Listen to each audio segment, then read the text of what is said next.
Sa buhay, hindi natin masasabi kung hanggang saan na lang ang itatagal o ilalagi natin sa mundo. Paano kung isang araw, habang masaya kayong magkasama ng pamilya mo, ay bigla na lamang bawiin ang buhay ng taong mahalaga sa iyo, ang mga magulang mo? Kaya mo bang tuparin ang mga habilin nila lalo na't hindi bukal sa puso mong gawin ang mga yon? Ako nga pala si Antonio, baba nung mga kabangers at mga kayanggaw. Ito ang aking kwento. Pero bago tayo magsimula, kung maaari sana'y pindutin niyo muna ang subscribe button kung bago pa lang kayo sa channel nating ito. Mag-iwan na rin kayo ng comment at pindutin na rin ang like button. Napakalaking tulong po sa ating channel ang gagawin niyo pong ito. Isang malaking suporta po yun sa ating channel na labis ko pong ipagpapasalamat. At ngayon, sa ating pagpapatuloy.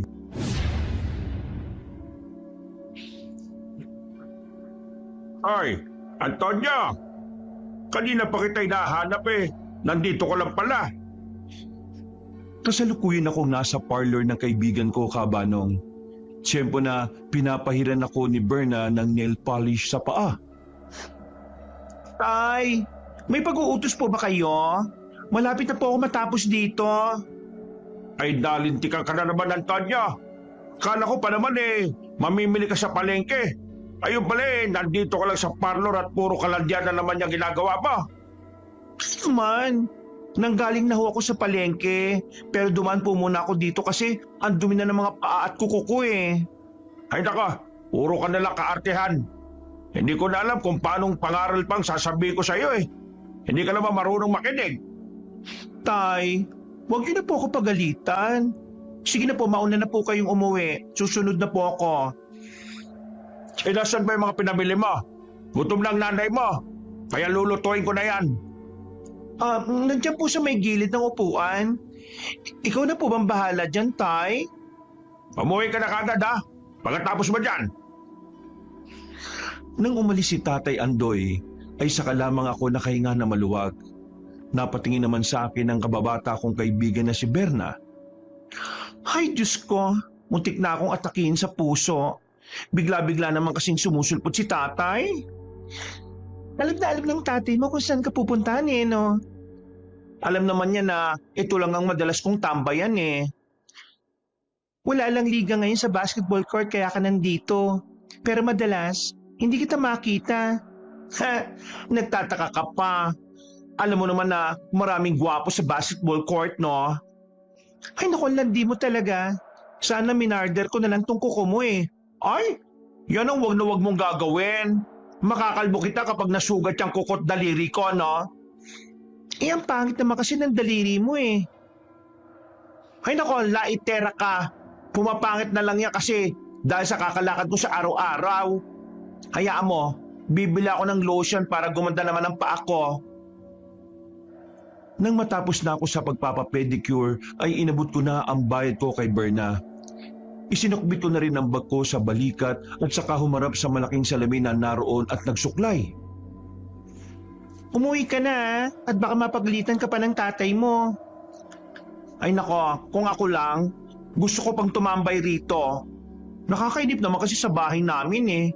Kung mamalasin, pipilitin na naman ako ni tatay na turuan at sanayin para marunong daw ako makipaglaban sa mga aswang kagaya nila. Sa naisip, ay hindi ko napigilan na umikot ang mga mata ko. Bakit kasi hindi mo gayahin ng nanay at tatay mo? Ay, pwede ba? Hindi para sa akin ang pakikipaglaban gaya ng ginagawa nila, no? Kung nagkataon na gwapo pa yung aswang, baka imbis na patayin ko eh, baka halikan at yakapin ko pa siya. Naku, kahit kailan talaga, laging umaatake ang pusong babae mo. Nagpapakatotoo lang ako, sis. Saka ang sakit sa katawan kapag nagsasanay kami ni tatay eh. Pakiramdam ko, yun ay kamamatay ko. Magpasalamat ka pa rin dahil kahit ganyan ka, buong puso ka nilang tinanggap. Eh wala naman silang pagpipilian kundi tanggapin ako dahil anak nila ako, no? Ibig ko sabihin, hindi ka binubugbog ng tatay mo kahit na alam na bakla ka. Ha? Takot lang ni tatay na saktan ako kasi ang banta ni nanay sa kanya, lalayasan daw namin si tatay kapag sinaktan ako. Ganon ako kamahal ni Mader. Ang bait nga ng mga magulang mo eh. Kita mo naman at tanyag sila, pati tinuturing na bayani dito sa lugar natin. Ewan ko ba dyan kina tatay kung bakit ang pagpatay ng aswang ang nagustuhan nilang gawin sa buhay nila. Ako, pangarap ko mag-artista o kaya rumampa as model. Ang taas naman pala ng pangarap mo. Oo naman. At ikaw ang kukunin kong make-up, hair artist. Yayaman ka din kagaya ko. Hindi ko naman pinangarap yumaman eh. Sos, magpakatotoo ka nga. Lahat ng tao pangarap yumaman. O siya, uuwi na ako at baka hinahanap na ako nila nanay at tatay. Babush! Habang naglalakad ako pauwi kabanong sa amin, ay may nakasalubong akong ibang kapitbahay namin. Ang iba'y nginingitian at binabati ako, at ganun din naman ako sa kanila. Hanggang sa may makasalubong akong grupo ng mga lalaki. Inirapan ko silang lahat dahil nakakaramdam ako ng imbyerna o inis sa kanila. Narinig ko pa ang isang lalaki na tinawag akong baklita. Hindi ko naman sana yun papansinin dahil sanay na akong tinatawag na bakla, pero ang lubos na ikinaiinis ko ay noong narinig ko pa na nagsalita ang isang lalaki na ang malas daw ng magulang ko dahil nagkaroon sila ng anak na malandi pa sa babae. Sabay-sabay silang nagtawanan, kaya naman matapang ko silang hinarap. Hoy, alam nyo, hindi kasalanan na magulang ko na magkaroon sila ng anak na kagaya ko. Kung malas sa magulang ko sa akin, mas malas sa mga magulang nyo sa inyo. Lalaki nga kayo pero mga batugan at palamunin kayo. Natigil sila sa pagtawa nang marinig nila ang sinabi ko. Nakapamewang pa ako at kinikilati sa mga kuko ko sa kamay. Naggalit ang isang lalaki at mabilis na lumapit sa akin para sana suntukin ako. Pero mabilis din akong nakailag. Ha? Duling ka ba? Hindi tumama suntok mo, kuya. Muling sumugod ang lalaki at kagaya ng nauna ay sinuntok ako nito. Pero lahat ng atake niya ay nagagawa kong ilagan. Humingi na siya ng tulong sa ibang mga kasama kaya sabay-sabay nila akong kinuyog. Bawat lapit nila sa akin ay suntok at sipang iginaganti ko. Hanggang sa bumulugta silang tatlo sa lupa. O ano? Puro lang pala kayo yabang eh. Wala naman pala kayong ibubuga. Oh, yun na yon. Tapos na ba ang laban natin? Pinilit pang tumayo ng isa pero muli lang itong bumagsak. Mukhang napalakas yata ang suntok ko sa panga niya. Ang kanya! Nak! Hindi ko ba uuwi? Payang... Napalingon ako kay nanay nang marinig ko itong nagsalita. Agad akong lumapit sa kanya at mabilis na tinakpan ang bibig niya. Umuwi na po tayo, Nay. Pero ano ba nangyari sa kanila? Wala, Nay. Nadapa lang sila. Tutulungan ko nga sana pero bigla kang dumating kaya hayaan na lang natin sila. Akala ko nakikipagbasag ulo ka na. Ay, hindi po ah. Mabait po ako. Saka, hindi ko po sila kayang labanan kung sakali, no? Hinila ko na si nanay para makalayo na kami at makauwi na sa bahay namin. Hindi ko sinabi ang totoo dahil pagagalitan ako ni nanay. Lagi niyang bilin kasi sa akin na huwag ako makikipag-away sa mga taong hindi ko kasukat ang lakas. Dahil mga antingero at antingera ang mga magulang ko, kaya bata pa lamang ako, ay sinanay na nila akong gumamit ng punyal at tinuruan ding makipaglaban, kaya kahit papaano ay may likas akong kaalaman. Pagdating sa bahay ay agad na bumungad sa akin ang mabango at masarap na ulam na niluto ni tatay. Ang bango naman yan, Tay. Kakain na po ba tayo? Oo. Sakto dating niya. Ang tagal mo umuwi kaya ipinasundo na kita sa nanay mo eh. Ay nako, kailangan pang sunduin para umuwi. Ako na nga pong bahala. Maghahain na po ako para makakain na tayo. Pumunta na ako sa kusina kabanong para magsandok ng kanin at ulam. Ingat na ingat akong iangat ang takip ng kaldero pero iniisip ko na baka masira ang nail polish ng mga kuko ko. Sa kupad mong sumandok, baka maging ahas na itong mga bulati ko sa tiyan. Kanina pa sila nagugutom, ang bagal mo. Teka lang naman, Tay. Baka kasi masira ang nail polish ko eh. Natamaan ka ng lintik talaga, oh. Alam mo, Tay, iwasan mo na magalit at mainip. Simpleng bagay lang eh. Umiinit kagad ang ulo mo. Easy ka lang. Relax. Paano hindi iinit ang ulo ko? Nakakaedad ka pero mas maarte ka pa sa tunay na babae. Dahil babae naman po kasi talaga ako, Tay.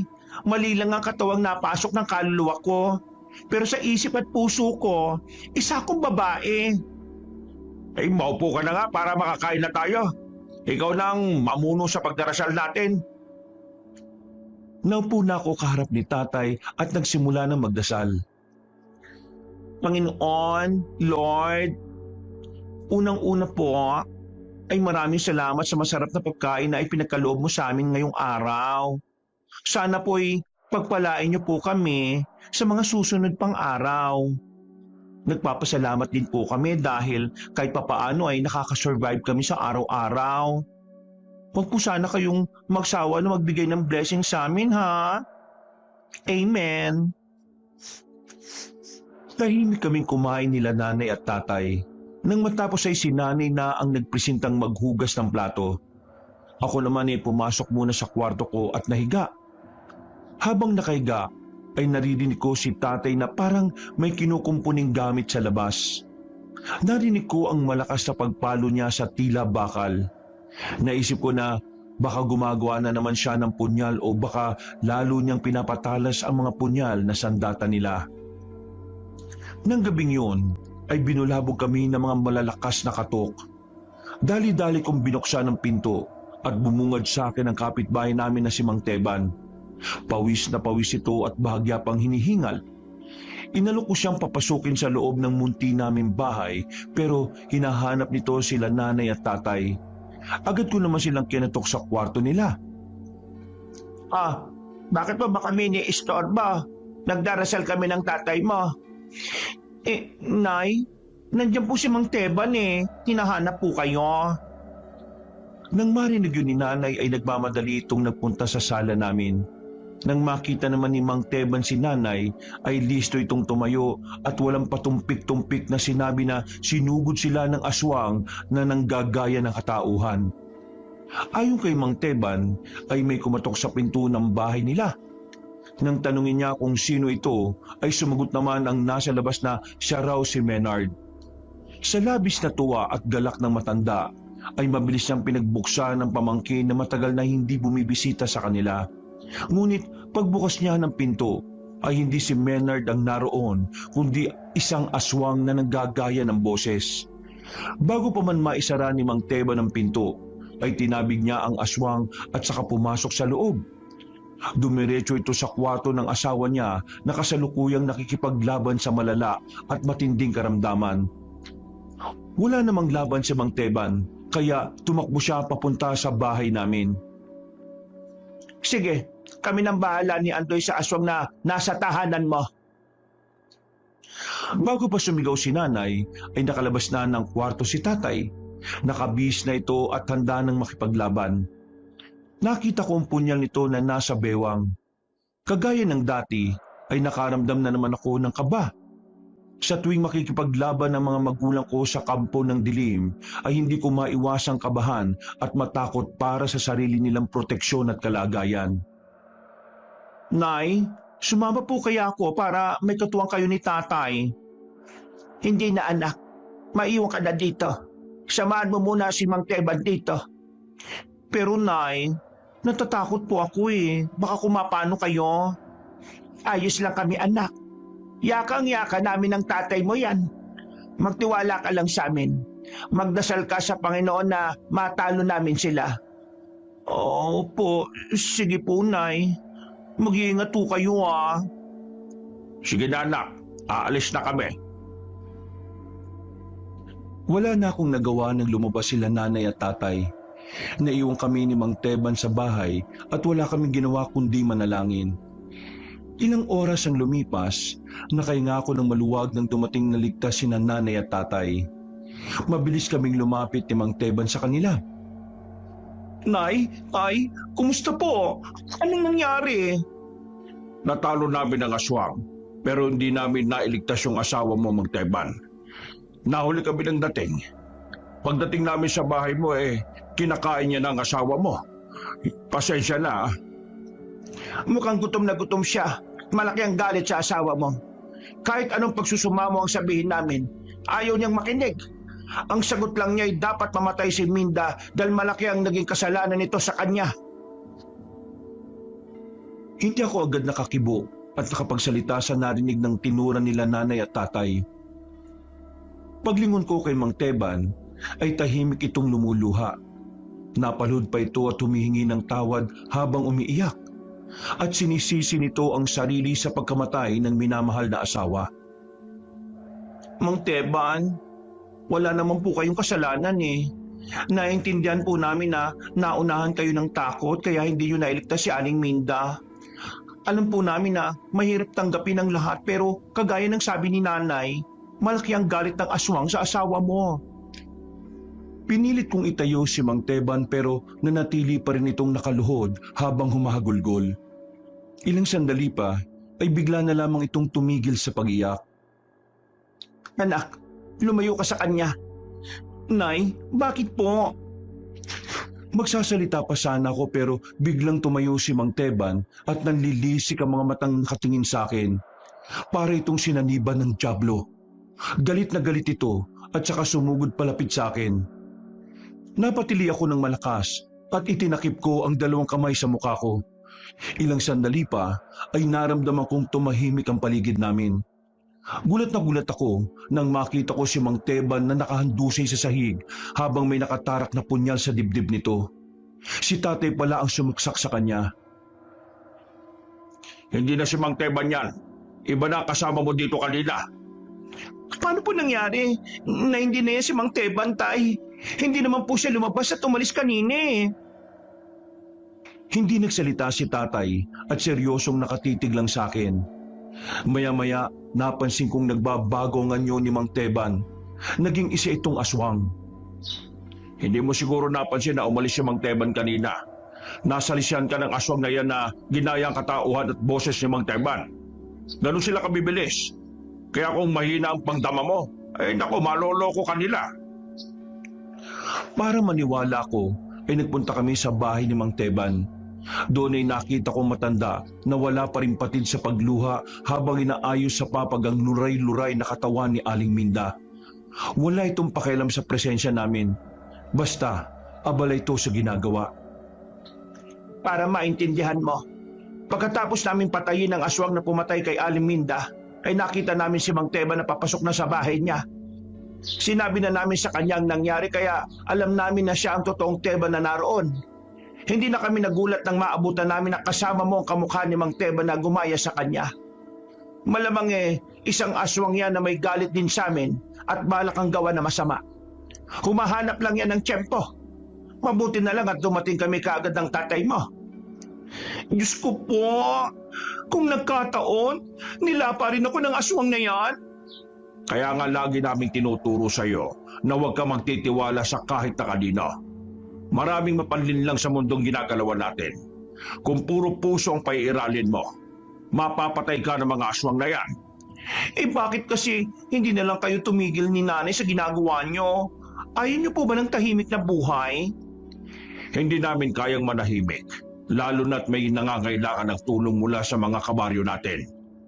Kung walang lalaban sa mga aswang, sinong gagawa nun? Wala naman tayong aasahan sa mga gobyerno na nakaupo. Sa sinabing yun ni tatay ay hindi na ako nangatwiran pa.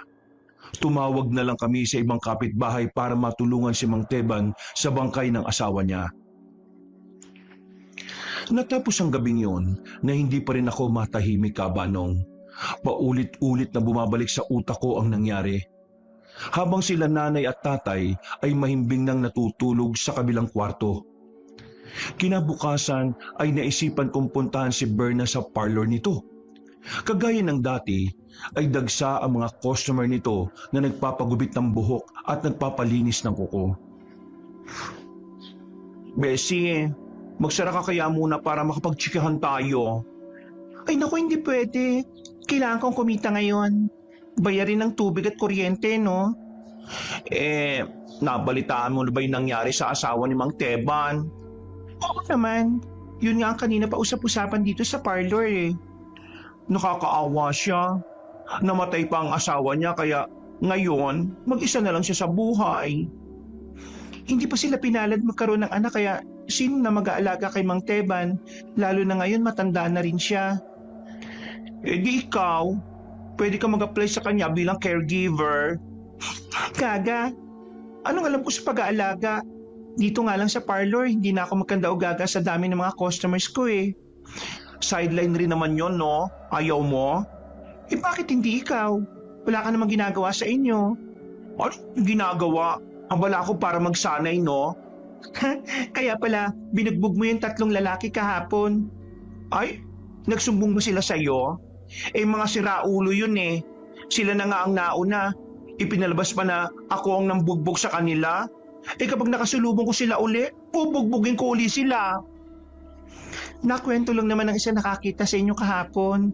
Hindi naman niya pinagkakalat. Sa akin lang nakwento. Ang tatalim kasi ng mga dila nila eh. Kung dala ko yung punyal na ginagamit ni tatay, nako, baka hindi na sila makapagsalita dahil puputulin ko talaga yung mga dila nila. Kainis sila ah. Oh, relax ka lang. Ang mabuti pa bumili ka na ng Coke dyan sa tindahan para lumamig ang ulo mo. Kailangan ko rin yan para lumakas ako eh. Pakiramdam ko bumabagsak na yung sugar ko eh. Lumabas ako kabanong at pumunta sa tindahan para bumili. Habang namimili ako ng mga tinapay at chichirya, narinig ko naman na pinag-uusapan ng mga tsismosa ang tungkol sa pagamatay ni Aling Minda. Sa sulok ng mga mata ko ay nakikita ko sila na nagbubulungan habang pasulyap-sulyap sa akin. Ay, alam nyo, tumulong lang ang nanay at tatay ko pero hindi nila pinabayaan si Aling Minda. Kala nyo, hindi ko naririnig yung mga pinag-uusapan nyo? Kung kayo kaya ang lumaban sa mga aswang, para kahit papano may naitutulong kayo dito sa baryo natin. Mga dalahirang matatanda to, naghahanap pa ng masisisi.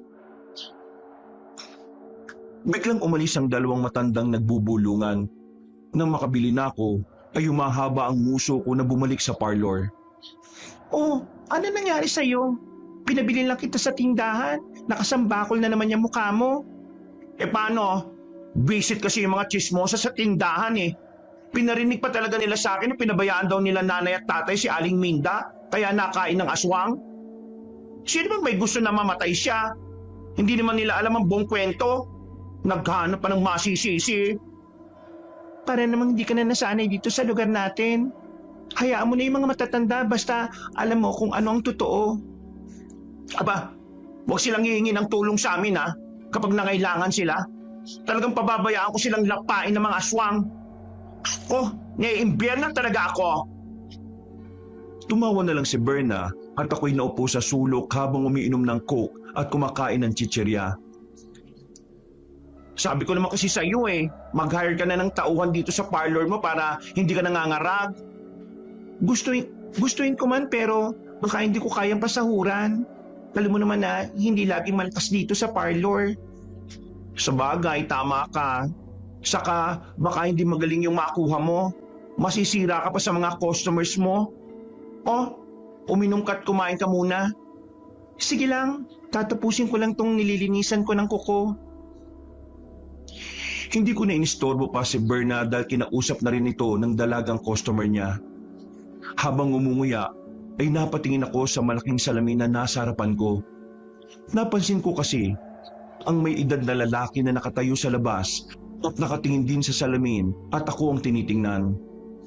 Bagyang kumunot ang noo ko at sinalubong ang titig ng may edad na lalaki. Hindi nagtagal ay umalis ito at naglakad palayo. Hindi ko na lang pinansin ng lalaki at nagpatuloy na lang ako sa pagkain. Ilang araw ang lumipas, payapa namang nailibing si Aling Minda. Bilang pakikiramay ay sumama kami nila nanay at tatay ng ihatid ng matanda sa huling hantungan nito, sa sementeryo. Marami ang nakidalamhati ng mga kaanak at kapitbahay. Nang matapos ang libing, ay inayayahan kami ni Mang Teba na pumunta sa bahay nila para kumain ng merienda. Nagpaluto daw ito ng sopas at pansit. Halos lahat ng nakilibing ay nagpunta sa bahay ni Mang Teban. Nagmistula tuloy parang may handaan o fiesta sa dami ng tao. Hindi rin kami nagtagal. Pagkatapos namin kumain ay nagpaalam na kami na uuwi na para makapagpahinga. Habang naglalakad kami ay napansin ko ang pananahimik ni tatay. Tay, ayos po ba kayo? Saglit na sumulyap sa direksyon ko si tatay. Kimi itong ngumiti na hindi man lang umabot sa mga mata nito. Ayos lang naman ako, anak. Napagod lang siguro ako sa paglalakad kanina. Kahit ako ay medyo nananakit ng mga binti eh. Talagang tumatanda na tayong dalawa. Pagka-uwi natin magpahinga muna tayo para kahit papano makabawi ng lakas. Ay, magpahinga lang po kayo. Mamayang gabi, ako nang bahala magluto ng pagkain natin para sa hapunan. Nang makarating kami sa bahay, ay naunang pumasok si nanay sa kwarto nila. Si tatay naman ay nagpatimpla ng kape sa akin. Habang hinihintay kong kumulo ang tubig, ay bigla na lamang nagsalita si tatay. Bukas ng umaga, huwag ka munang gumala ha. Magsanay tayo para lalo ka pang lumakas. Kailangan mong matutunan ng lahat para kapag nawala na kami ng nanay mo, hindi ka mangangapa sa dilim. Tay, bakit niyo po ba laging sinasabi ang tungkol dyan? Hahaba pa po ang buhay niyo, no? Kayong dalawa ni nanay. Alam ko naman yun, anak, pero hindi natin hawak ang buhay natin. Taging Panginoon lang ang nakakalam kung hanggang saan talaga tayo. Mainam na maging handa ka para wala kaming pagsisihan ng nanay mo kung sakaling mawala kami. Tay, huwag niyo naman po akong paiyakin. Alam niyo naman na mababa lang ang luha ko sa mga ganyang usapin eh. Basta lagi mong tatandaan, anak, na lagi kang nasa puso namin ng nanay mo. Talaga po, Tay. Kahit bakla po ako at hindi straight na lalaki. Anak, tanggap ka namin maging sino ka man. Mahal na mahal ka namin. At kung isisilang kang muli, ikaw pa rin ang hihilingin kong maging anak namin. Doon na tuluyang bumagsak ang pinipigilan kong luha, Kabanong. Masaya akong nakangiti habang pinapahid ang mga luha ko sa pisngi ko. Nakangiti rin si tatay at mahigpit akong niyakap. Mahal na mahal din po kita, Tay. Kayo ni nanay. Mahal na mahal ko kayo. Payapa ang naging gabi namin, Kabanong. Idinarasal ko na sana ay walang kumatok sa amin para humingi ng tulong at mukhang pinakinggan naman ako ng nasa itaas. Mahimbing kaming natulog at kinabukasan ay maaga kaming nagising. Habang si nanay ay nasa palengke, kami naman ni tatay ay seryosong nagsasanay sa labas ng bahay namin. Kasalukuyang kong hawak ang punyal na ipinagamit ni tatay sa akin. Salubong ang mga kilay ko na nakatingin ako sa harapan ko, habang si tatay ay nasa likod ko at ginagabayan ako sa hawak kong sandata. Nalintikan ka naman, Antonio. Higpit ko yung pagkakahawak mo sa punyal. Kapag yan nabitiwan mo, katapusan na ng buhay mo kung sakaling may kalabang kang aswang. Kahit na anong mangyari ha, huwag na huwag mong bibitiwan yan. Kasi naman, ang hirap naman hawakan ito, Tay. Wala pang ibang punyal dyan na medyo maganda kaysa dito. Anong klaseng punyal ba yung hinahanap mo? Halos lahat naman ito magkakaparehas lang. Tigasan mo kasi mga daliri at buong kamay mo. Lalambot-lambot naman kasi. Parang nakapilantik pa yung mga daliri mo. Baka kasi masira yung nail polish ko eh. Ay naku, umayos ka na.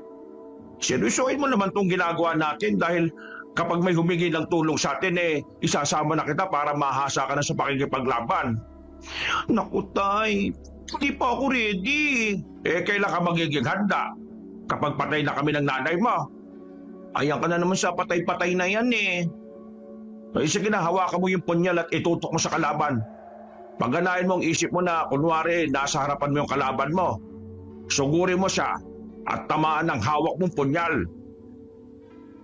Wala ako ng malalim na hininga saka ako sinunod ang utos ni Tatay Kabanong. Mabilis akong tumakbo at winasiwas ng hawak kong punyal ng kalaban na hindi nakikita. Hindi pa ako nakontento at sumipa pa ako sa ere. Nagpakawala rin ako ng makakasunod na suntok at saka ibinaon ko sa lupa ang punyal. Inisip ko na nakahigaro ng kalaban ko. Napataas lang ako ng tingin nang marinig ko ang malakas na palakpak ni Tatay. Hinihingal akong tumayo at saka sinalubong ang aking ama. Bahagya nitong ginulo ang may kahabaan kong buhok at saka tinapik ako sa balikat. Ganyan nga anak. Magaling nga ipinakita mo ngayon ha. O sige na, magpahinga ka muna at mamaya mag-iinsayo tayo muli. Lumipas pa ang ilang mga araw. Naging punong abala ko sa palagi ang pag-iensayo namin ni Nanay at Tatay. Parang ito na ang naging bonding naming pamilya. Kahit na nakakaramdam ako ng pagod ay pinili kong huwag magreklamo lalo na kapag nakikita kong masaya ang aking mga magulang. Hindi matatawaran ang mga ngiti nila sa labi at pakiramdam ko ay proud na proud ako sa sarili ko. Akala ko ay puro saya lang ang mararanasan namin hanggang dumating ang isang gabi. Bilog ang buwan ng gabing yon at parang kulay pula ang ulap sa kalangitan. Sabi ni Tatay ay simbolo yon ng dugo. Isang nagbabadyang madugong laban o madugong pakikipagdigmaan laban sa kampo ng dilim. Nahintakutan ako pero hindi ko ipinahalata sa kanila. Habang tahimik kaming nasa loob ng bahay, nakikiramdam sa maaaring mangyari sa labas nang biglang nabasag ang aming katahimikan sa malakas na alulong ng isang asong lobo sa tuktok ng kabundukan. Walang kibo na tumayo sina Nanay at Tatay. Nagkanya-kanya silang hawak at kuha sa mga punyal nila. Bago lumabas ay lumuhod pa sila sa harapan ng altar at saglit na nagdasal. Manatili ka lamang dito ha. Hintayin mo kami ng nanay mo. Pero gusto ko bang sumama sa inyo, Tay? Lubang mapanganib ang gabing ito, kaya hindi ka pwedeng sumama.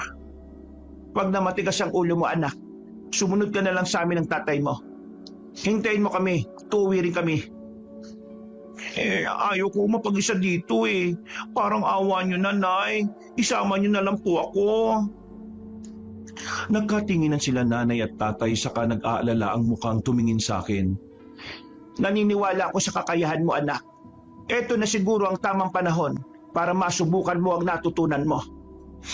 Ko, maraming salamat po, Nay. Hindi ko po kayo bibiguin. Lalabanan ko ang lahat kampo ng dilim na yan. O sige, tara na. Kailangan nating makita mga malalakas na aswang na gumagala dito sa baryo natin. Baka may mabiktima na sila. Lumabas na kaming tatlo ng bahay namin. Habang naglalakad ay alam kong nakikiramdam sila Nanay at Tatay sa paligid. Tay, may tanong po ako. Paano niyo nalaman na may darating na panganib ngayong gabi kahit na wala namang nagsasabi sa inyo? Palatanda na namin ang kabilugan ng buwan at ang pulang ulap. Kapag pumula ang ulap at ang buwan, nagbabadya yan ng masamang pagitain, lalo na't madalang naman niyang lumabas o magpakita. Oo nga. Bakit na kaya naging ganyan ang kulay ng langit? Mahirap ding ipaliwanag dahil maraming kakatwa at kakaibang nangyayari dito sa mundo ng mga tao. Hindi naman lahat sakop ng ating kaalaman at kaisipan. Basta ang sabi ng ama at lolo ko dati, kapag pumula ang ulap at buwan, kailangang maging alisto at lumaban. Huwag na kayo maingay. Nararamdaman ko na sila. Mukhang malalakas sila ngayon. Sa sinabing yun ni Nanay ay nakaramdam ako ng magkahalong kaba at takot, Kabanong. Yun ang unang beses na makikipagsagupaan ako sa mga aswang. Kahit malamig ang simoy ng hangin, ay binabalutan pa rin ako ng pangamba. Pinapawisan ako ng malamig at bagyang nanginginig ang mga daliri at kalamnan ko. Maya-maya, biglang sumigaw si Nanay kaya napatingin ako sa harapan namin na may masukal na kakahuyan. Mula roon ay kitang-kita ko ang maraming pares ng mapupulang mga mata na tila nakatitig at nagbabantay sa amin. Ilang sandali pa ay may 4 na asong lobo na lumabas mula roon. Agad na iwinasiwas nila nanay at tatay ang mga hawak nilang punyal.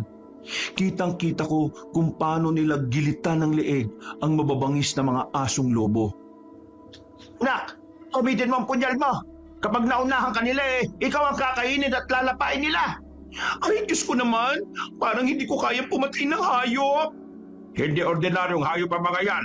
Mga aswang yan nagkatawang asong lobo. Kaya lumabang ka. Lumayo kayo sa akin. Pangit na asong lobo. Panay ang tiliko ng mga sandaling yon, Kabanong. Inatake ako ng isang asong lobo kaya napaupo ko sa lupa habang ang asong lobo ay tila nakangisi sa akin. Mapupula ang mga mata nito at unti-unting lumalapit sa kinasadlakan ko. Shoo! Lumayo ka! Sige, kapag lumapit ka, lalaslasing ko talaga yung mataba at mabalahibo mong leeg. Hindi nakinig ang asong lobo sa pananakot ko sa kanya.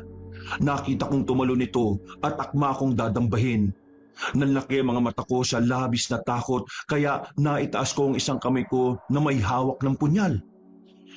Nakagaging langit! Ayaw ko matay! Bigla kong idinilat ang mga mata ko at nagulat pa ako nang makita ko na nakatusok na ang punyal sa leeg ng asong lobo. Tumatagas ang duguron at dumaloy sa kamay at braso ko. Chi! Stopo! Hindi ko sinasadya.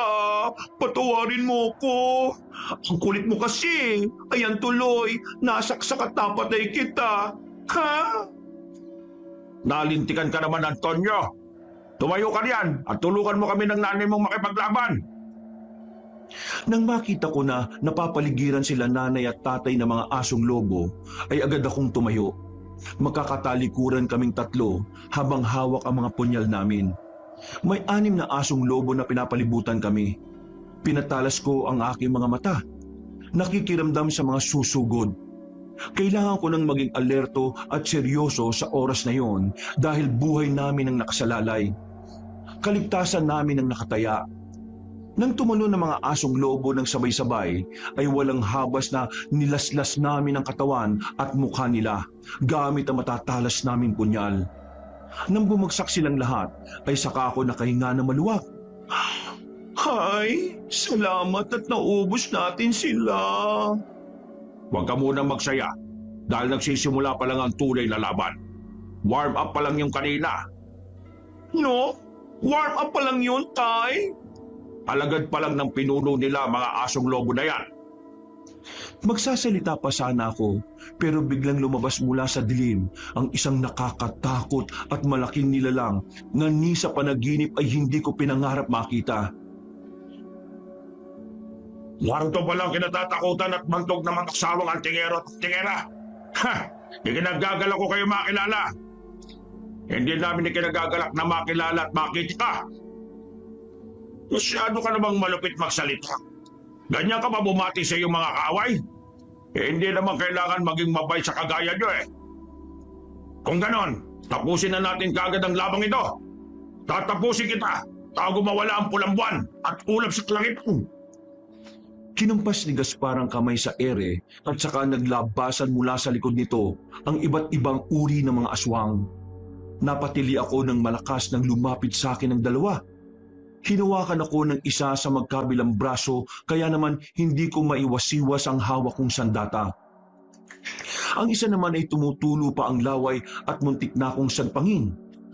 Napadilat ako ng mga mata nang makita ko si nanay na ginigilitan sa batok ang aswang na muntik kumagat sa akin.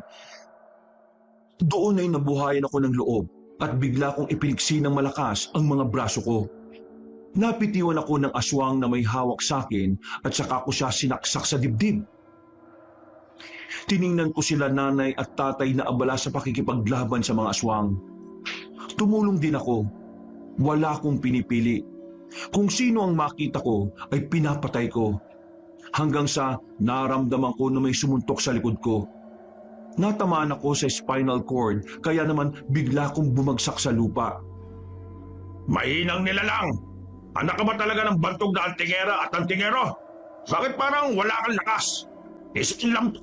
Antonio, anak! Ayos ka lang ba? Saglit na lumingon si tatay sa akin habang patuloy itong nakikipaglaban sa mga aswang. Anak, kaya mo bang tumayo? Ayos lang po ako, Nay, Tay. Huwag niyo po akong intindihin. Malakas na humalakhak si Gaspar sa dahan-dahang humakbang palapit sa akin. Dinaklot niya ako sa kwelyo ng damit ko at saka itinaas sa ere. Nagpumilit akong magpumiglas pero muli niya akong sinuntok sa tiyan. Bumaluktot ang katawan ko at naramdaman kong lumabas ang dugo sa bibig ko. Humawak ako sa kamay ni Gaspar para bitiwan niya ako pero ibinato niya ako at tumama ako sa katawan ng puno. Tigilan mo anak natin! Walang pagdadalawang isip na sumugod si nanay kay Gaspar pero hindi nito ininda ang bawat atake ni nanay. Isang atake pa ang ginawa ni nanay at nahawakan ni Gaspar ang kamay niya na may hawak ng punyal. Kahit anong lakas ni nanay ay nanaig pa rin ang lakas ng lalaking si Gaspar. Naagaw nito ang punyal at saka walang habas ang ginilitan si nanay sa leeg. Sonia! Sonia! Kumalakhak ng malakas si Gaspar habang nakikita na walang patid ang pagsirit ng dugo mula sa leeg ni nanay. Wala akong magawa dahil sa sakit ng katawan na natamo ko. Hindi ako makagalaw man lang. Pakiramdam ko ay nagkabali-bali ang mga buto ko. Narinig ko na humahagulgol ng iyak si tatay. Nakita ko siya nakalong si nanay habang tinatakpan ng leeg nito pero hindi yun nakatulong para hindi bumulwak ang maraming dugo. Ikaw na ang bahala sa anak natin.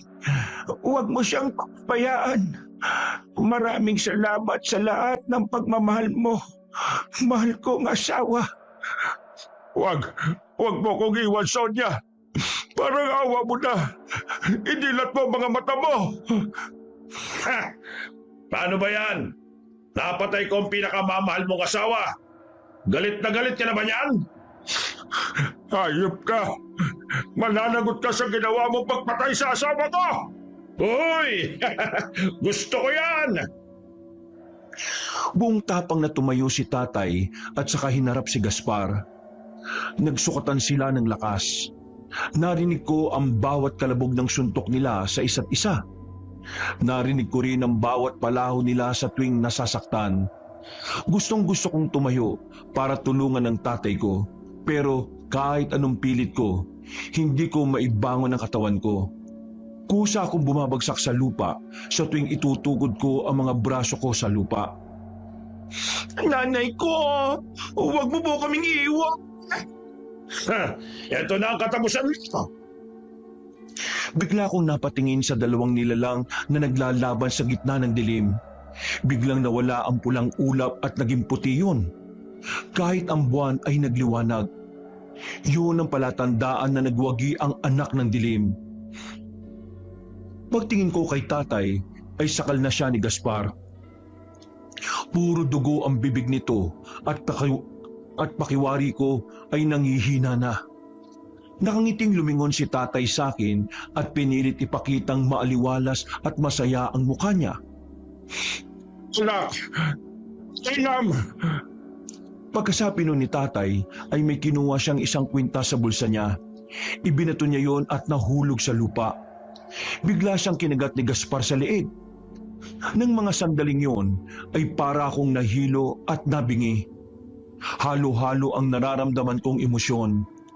Umiyak ako habang sumisigaw pero walang pakialam si Gaspar. Ay! Tigilan mo ang tatay ko! Huwag mo siyang patayin! Nangawa mo na! Ako na lang ang tapusin mo! Hindi nagtagal ay binitiwan ni Gaspar si tatay pero wala na yung buhay.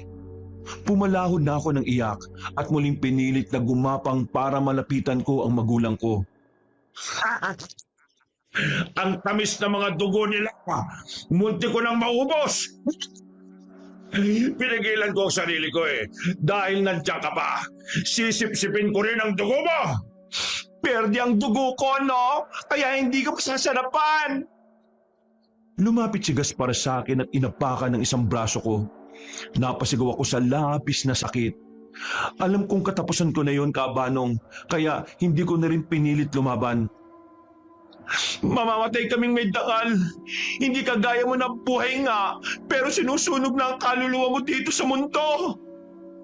Gumising lang si Gaspar at sa kanya ako muling dinakot sa kwelyo ng damit ko para magpantay kaming dalawa. Sumana akong kakagatin ng bigla na lamang nagliwanag sa kinaroroonan namin. Napatakip pa ako ng mukha ko dahil nasilaw ako sa malakas na liwanag. Sa wakas ay nakalabas din ako sa bilangguan ko. At sino ka namang pangahas ka? Ako si Sachi, ang manggagamot at mandirigmang engkanto na ikinulong sa loob ng kwintas na yan. Tinawag ako ng taong nagkulong sa akin para humingi ng tulong.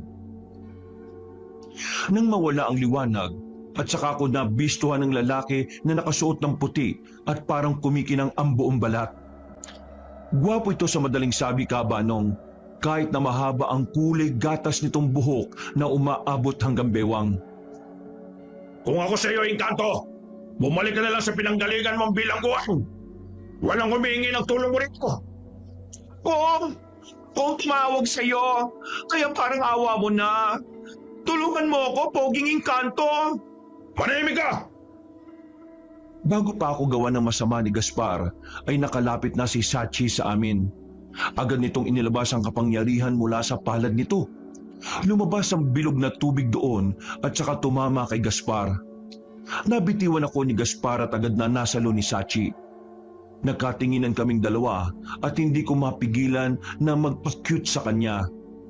Kumunot ang noon nito at parang nagtataka sa nakikitang ekspresyon ng mukha ko. Kailangan na nating tumakas. Ikaw ang bahala. Sinamantala namin ang pagkakataon, Kabanong. Habang nakabulagta pa si Gaspar, ay bigla kaming naglaho ni Sachi. Pagdilat ko ng mga mata, ay napansin kong nasa bahay na kami. Buhat pa rin ako ni Sachi na parang bagong kasal kami. Bitiwan mo na ako. Pagbitiw ni Sachi, ay bigla kong nahulog sa sahig. Tumama ang puwet ko kaya lalong sumakit ang katawan ko. Troy, bakit naman ako biglang pinitiwan? Sabi mo bitiwan na kita eh. Kaya ginawa ko. Madali naman akong kausap eh. Wisit ka rin, no? Lalo yata ako nabalian eh. Naiwan natin ang mga magulang mo. Balikan natin sila. Ay, oo nga pala, sila nanay at tatay. Kaya lang, wala na sila. Ay, teka, sabi mo kanina manggagamot ka, di ba? Pwede mo ba silang pagalingin? Manggagamot ako, pero hindi ako bumubuhay ng taong namatay na. Namatay sila. Wala man lang ako nagawa para tulungan sila.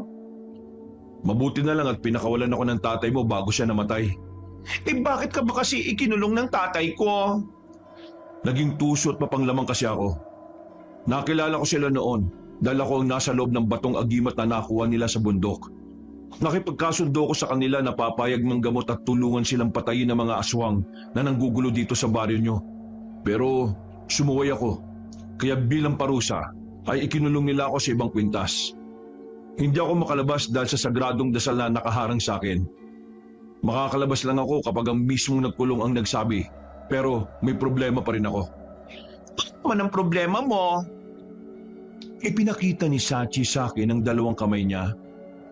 Nandito pa rin ang gintong kadena sa mga kamay ko.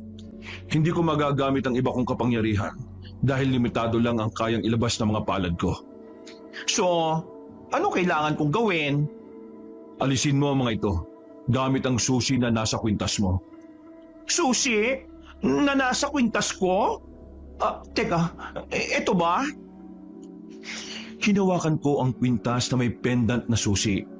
Akala ko noon ay regalo lang ito ni tatay sa akin. Oo, yan nga.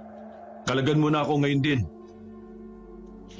Tinitigan ko si Sachi at nakita ko sa mukha niya na desperado siyang maalis ang gintong kadena sa mga kamay nito. Pero biglang may pumasok na ideya sa utak ko. Ay, ayoko nga. Palukohin mo lang din ako kagaya ng ginawa mo sa mga magulang ko dati. Sa tingin mo ba yung magagawa ko yun sa'yo? Tinulungan nga kita kanina eh. Kung hindi ako lumabas, malamang kasama ka na ng mga magulang mo na namatay. Teka, pag-iisipan ko muna kung pakakawalan kita o hindi. Sa ngayon, magtiis ka na muna dyan sa gintong kadena mo. Matalino ka rin kagaya ng mga magulang mo. Hoy, narinig ko yan. Hindi naman nila ako tinuruan maging tanga at mangmang, no? Saka, may ibibigay akong mga kondisyon bago ko alisin ang kadena mo. Sa ngayon, pag-iisipan ko muna. Sige, ikaw ang bahala. Wala naman akong magagawa kundi sumunod sa iyo. Bumalik na muna tayo kung saan ang labi ng mga magulang ko. Kailangan ko silang ilibing na maayos. Sa isang iglap, ay naroon na kami ni Sachi sa masukal na kakahuyan kung saan nagtapos ang buhay ng aking pinakamamahal na magulang. Hindi ko napigilang pumalaho ng iyak sa harapan nilang dalawa. Isa-isa ko silang kinalong at walang humpay na sigaw na malakas. Si Sachi ay nakatayo lang sa likod at nagmamasid sa akin.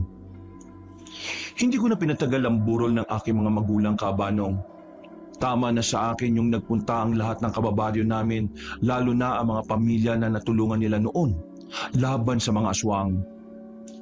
Bumaha ng mga donasyon at tulong kaya naman maayos kong naipalibing ang aking nanay at tatay. Sa araw mismo ng libing nila ay hindi na ako umiyak. Pero sa isip ko ay isinumpa ko sa harap ng libingan nila na igaganti ko ang pagkamatay nila. Papatayin ko si Gaspar na siyang walang awang pumatay sa kanila. Walang puwang ang awa sa puso ko ng mga oras na yon, Kabanong. At si Sachi na ang gagamitin ko para maisakatuparan ko ang plano ko. Nang makauwi ako sa bahay, ay nakabibinging katahimikan ang sumalubong sa akin.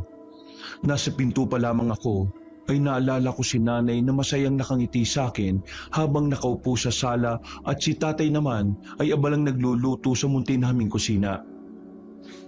Mabibigat ang mga paa ko na humakbang papasok sa loob, Kabanong. Ipinatong ko sa altar namin ang 2 litrato nila. Sorry po, Nay, Tay, dahil wala akong nagawa nung gabing yon. Isinusumpa ko. Ipagpapatuloy ko ang pagsasanay, wawakasan ko rin ang buhay ni Gaspar. Doble na kamatayan na natamo ninyo. Si Gaspar ba? Ang malakas at kilalang pinuno ng mga aswang na nabubuhay rito sa baryo ninyo? Ang alam ko, dati na yung kaaway ng mga magulang mo. Bigla lang yan nawala at nanahimik. Siguro nagpalakas pa siya ng husto dahil pinaghandaan niya ang muling paghaharap nila ng mga magulang mo. Ngayon nagtagumpay siyang patayin ng mortal niyang kaaway. Magsaya na siya ngayon dahil malapit ang magwakas ang paghahari niya rito sa baryo namin. Hindi ako titigil hanggat hindi ko siya napapatay. Hindi mo siya mapapatay kung ganyan lang ang kakayahan mo. Hindi lang punya lang makakatapos sa kanya.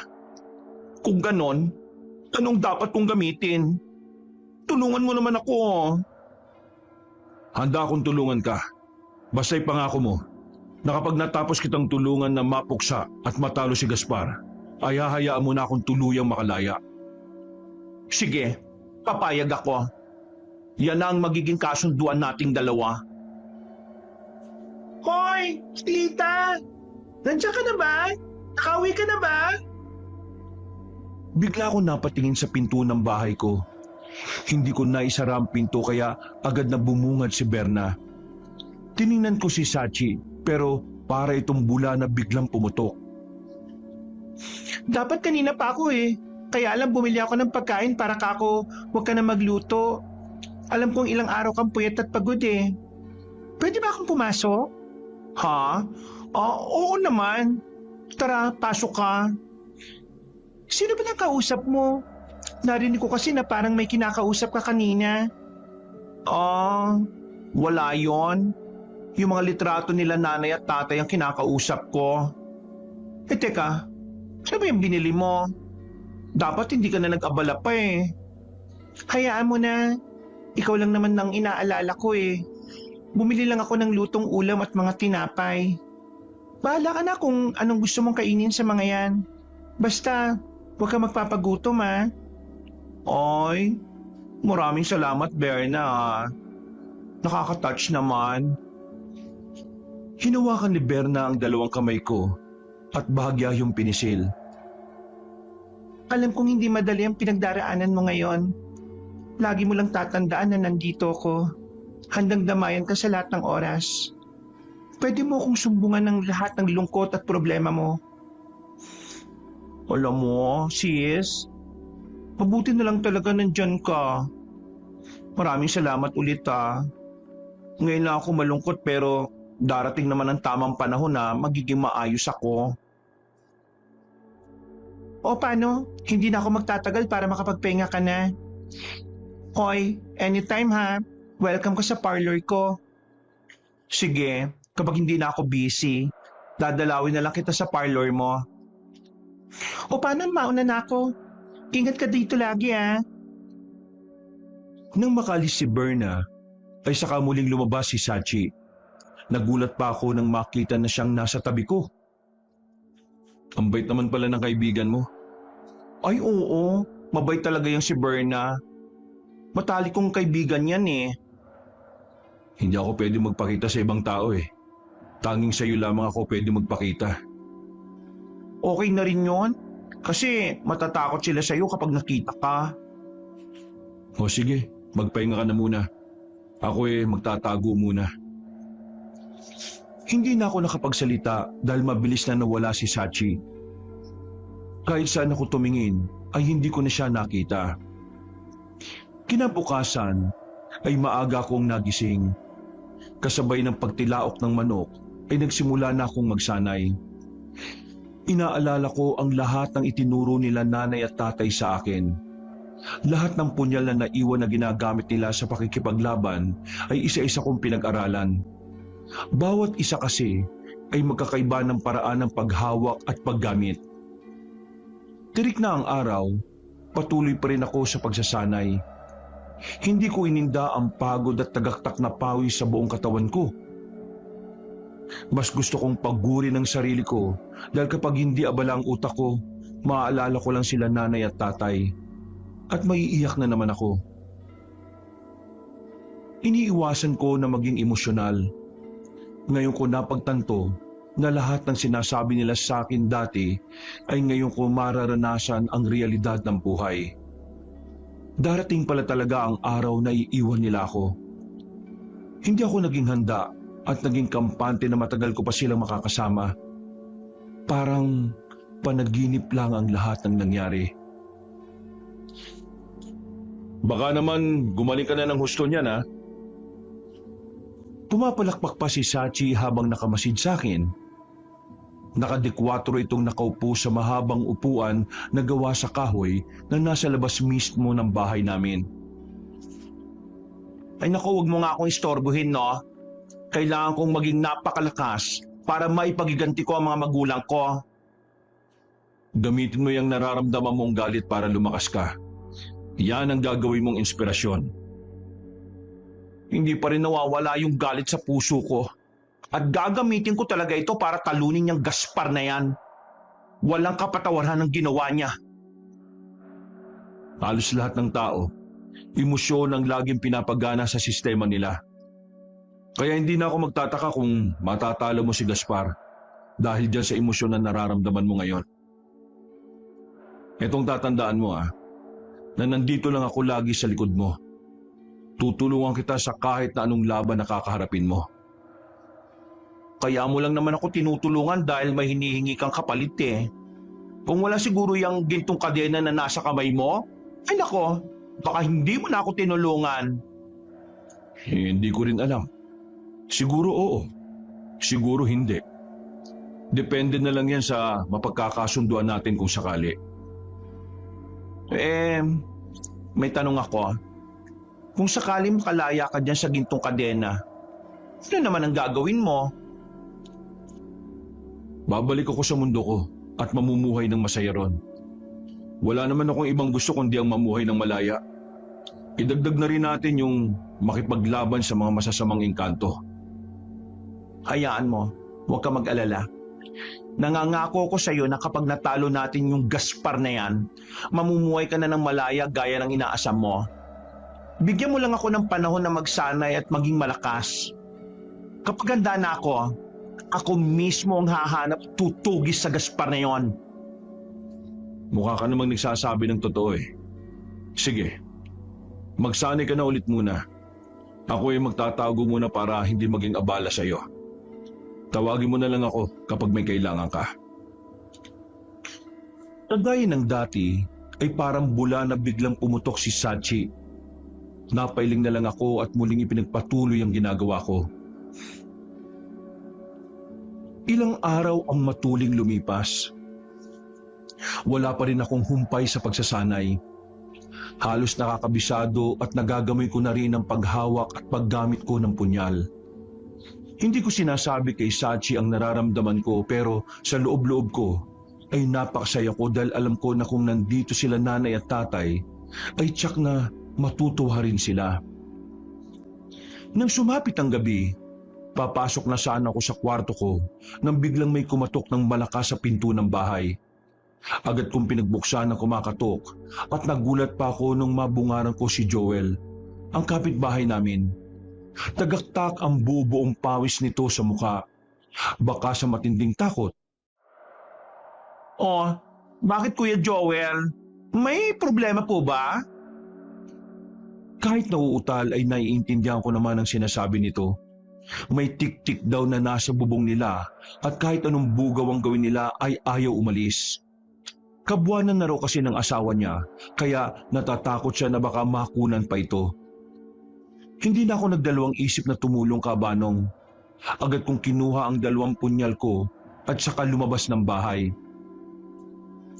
Sachi, sumunod ka sa akin ha. May importante tayong gagawin ngayon. Panay naman ang lingon ni Joel. Hindi to nakikita kaya tinatanong niya sa akin kung sino si Sachi. Tipid lang akong umiti, pinili kong huwag nang sumagot. Hindi ko nakikita si Sachi pero nararamdaman ko ang presensya niya na malapit sa akin. Nang makarating kami sa bahay ni Kuya Joel, ay napansin kong tahimik na ang buong kabahayan. Ay, saan na nagpunta yung basic na tik-tik na yan? Ang sagot ni Kuya Joel ay hindi niya alam. Nagmamadali siyang pumasok sa loob ng bahay para puntahan ang buntis na asawa. Sumunod ako at laking pasalamat ko nang makita ang babae na nasa maayos na kalagayan. Marahang naglakad ang babae. Sa laki ng tiyan nito ay hirap nang lumakad. Oh, manatili lang kayo dito ha. Ako nang bahalang humanap sa tik-tik na yan. Sisiguraduhin ko na ito na ang huling gabi ng buhay niya. Walang lingon-likod na lumabas ako ng bahay. Sakto pagkalabas ko ay nakita ko ang tik-tik na nakadapa sa bubungan. Hoy, tik-tik! Bumaba ka dyan! Ako harapin mo! Wala naman laban sa iyo yung buntis eh. Yun pa yung pinagdidiskataan mo. Bigla na lang lumitaw si Sachi na parang isang panauhin. Mukhang kaya mo nang talunin ng tik-tik na yan. Hindi na kita tutulungan ha. Titingnan ko kung ayos ka na sa pakikipaglaban. Ay, tulungan mo pa rin ako. Hindi naman dapat minamalit ang mga aswang kagaya ng tik-tik na yan. Eh paano kung matalo niya ako? Basta gawin mo ang lahat para manalo. Isipin mo na lang na kapag hindi mo siya napatay, ikaw ang papatay niya. Kaya good luck. Uy, Sachi, huwag kang umalis! Huwag mo akong iwan dito! Pero nawalang parang bula na naman ang engkanto. Bisit na bisit ako sa mga oras na yon, kabanong. Hindi ko na pinagtuunan ng pansin si Sachi dahil biglang sumugod ang tik-tik sa akin. Halatang gutom ito dahil halos kita na ang mga buto sa ribs at katawan. Sumugod siya sa akin saka ako kinalbot gamit ang matutulis niyang kuko. Umatras ako at mabilis na nakailag at nakatalon. Muntik pa akong bumagsak ng paiga sa lupa. Mabuti na lang ay naitukod ko ang isang palad ko sa lupa saka umikot sa ere para makatayo. Grabe, muntik na ako doon ha. Lecheng pangit na aswang na to. Kung nagkataon eh, nasira ang beauty ko. Ngumisi ang aswang sa akin, saka muling ipinagaspas ang pakpak. Lumipad siya pasugod sa akin at sunod-sunod akong inatake gamit ang 2 kamay nito na may matutulis na kuko. Bawat atake niya sa akin ay ang hawak kong punyal ang ipinagsasangga ko, hanggang maputo lang lahat ng matutulis niyang kuko. Oh, paano ba yan? Wala ka ng sandata. Ngayon, ko naman. Sumugod ako sa tiktik at ilang beses na sinubukan na saksakin ang hawak kong punyal, kaya lang puro daplis lang ang nagagawa ko sa kanya. Hinawakan ako ng tiktik at isinamang ilipad sa himpapawid. Nalula ako nang mapatingin ako sa ibaba. Bruha ka. Pag nahulog ko, sinasabi ko talaga sa'yo, pagsisisiyan mo ng triple ang ginawa mo sa akin. Hawak ako ng tiktik sa magkabilang braso habang ako'y nakakapit sa balikat niya. Sachi! Tulungan mo ako! Awa mo na! Ayaw ko pamatay! Nakita ko si Sachi na nakatayo sa lupa habang nakatingala sa akin. Pinapanood lang nito ang paglipad namin ng tiktik. Ilang sandali pa ay hinulog ako ng aswang sa bubong ng bahay ni Kuya Joel. Napaigik ako sa sakit nang tumama ang likod ko sa bubong. Kung hindi yun matibay ay baka nabutas yun at nahulog ako sa loob ng bahay. Wisit kang engkanto ka! Wala ka talagang balak tulungan ako! Pinilit kong tumayo at saka hinintay na muli akong lusubin ng tiktik. Nang papalipit na ito sa akin, ay saka ko ibinato ang hawak kong punyal. Saktong tumama yun sa dibdib ng tiktik at parang papel ito na bumaba sa lupa. At parang papel ito na bumagsak sa lupa. Mula sa bubong na kinatatayuan ko, ay tumalon ako sa lupa. Binunot ko ang punyal na nakatarak pa rin sa dibdib ng tiktik at walang sabi-sabi na nilaslas ko ang leg niya. Walang buhay ang tiktik na nakahandusay sa lupa. Narinig kong pumapalakpak si Sachi mula sa likod ko. Humarap ako sa kanya at marahang lumapit saka ako hinawakan ng gintong kadena na nasa mga kamay niya. Hinila ko yung pababa ng ubod lakas kaya napasubsob si Sachi sa lupa. Maang itong napatingin sa akin. Ano bang? Sa susunod na hindi mo ako tulungan, hindi lang yan ang gagawin ko sa'yo. Huwag mong hintayin na magbago ang isip ko na alisin ang gintong kadena sa mga kamay mo. Huwag mo ring hintayin na ikulong kita muli sa kwintas at tarangan ng sagradong dasal. Kapag ginawa ko yon, hindi na kita pakakawalan. At kahit mamatay ako, hindi pa rin kita pakakawalan. Kaya habang buhay ka nang makukulong sa loob ng kwintas. Naintindihan mo? Oo, naintindihan ko. Mahal na Reyna. Ha? Anong tinawag mo sa akin? Mahal na Reyna. Patawad sa akin na agawang pagkakamali. Gusto ko lang namang makita kung magaling ka na makipaglaban kaya tinis kong hindi ka tulungan. Sana mapatawad mo ko. Lumot pa si Sachi sa harap ko at parang kawal na muntik ng halika ng mga paa ko. Oy, tumayo ka nga dyan. Umuwi na tayo dahil tapos na ang misyon natin para sa gabing ito. Paglingon ko, ay muntikan na akong mapatili nang makita sila Joel at ang asawa nito na nagtatakang nakatayo malapit sa akin. Tinanong nila kung sino ang kausap ko dahil wala naman daw silang nakikitang ibang tao bukod sa akin at sa tiktik na pinatay ko. Bantay ko lang yon. Kulang ang may kakayahan na makita siya eh. O sige na, uuwi na ako. Napagod ako sa pangit na aswang na yon. Nakailang hakbang na ako nang tawagin ako ni Kuya Joel. Tinatanong nito kung paano ang gagawin nila sa tiktik. Ay, hayaan mo na ang alagad ko na mag-asikaso niyan. Bago ko umuwi ay inutusan ko si Sachi na ilibing o sunugin ang tiktik. Bahala na siya kung ano ang gagawin niya sa aswang na pinatay ko, basta ang mahalaga ay maidispatcha niya. Pagkarating ko sa bahay ay inayos ko ang mga punyal sa kinalalagyan nito. Tahimik akong nahiga at pumikit. Mahal na Reyna, nasunog ko na ang katawan ng aswang gaya ng ipinag-utos mo sa akin. Ay, ikaw talaga Sachi oh. Bakit bigla-bigla ka nalang sumusulpot? Buti na lang hindi ako masyadong magugulatin. Ipinapaalam ko lang para alam mo. Baka kasi sabihin mo, hindi na naman ako sumunod sa iyo eh. Oo na, sige na. Hayaan mo na ako magpahinga ngayon dahil bukas kailangan kong magising na maaga. Masusunod po, mahal na Reyna. Bukas na lang tayo mag-usap ulit.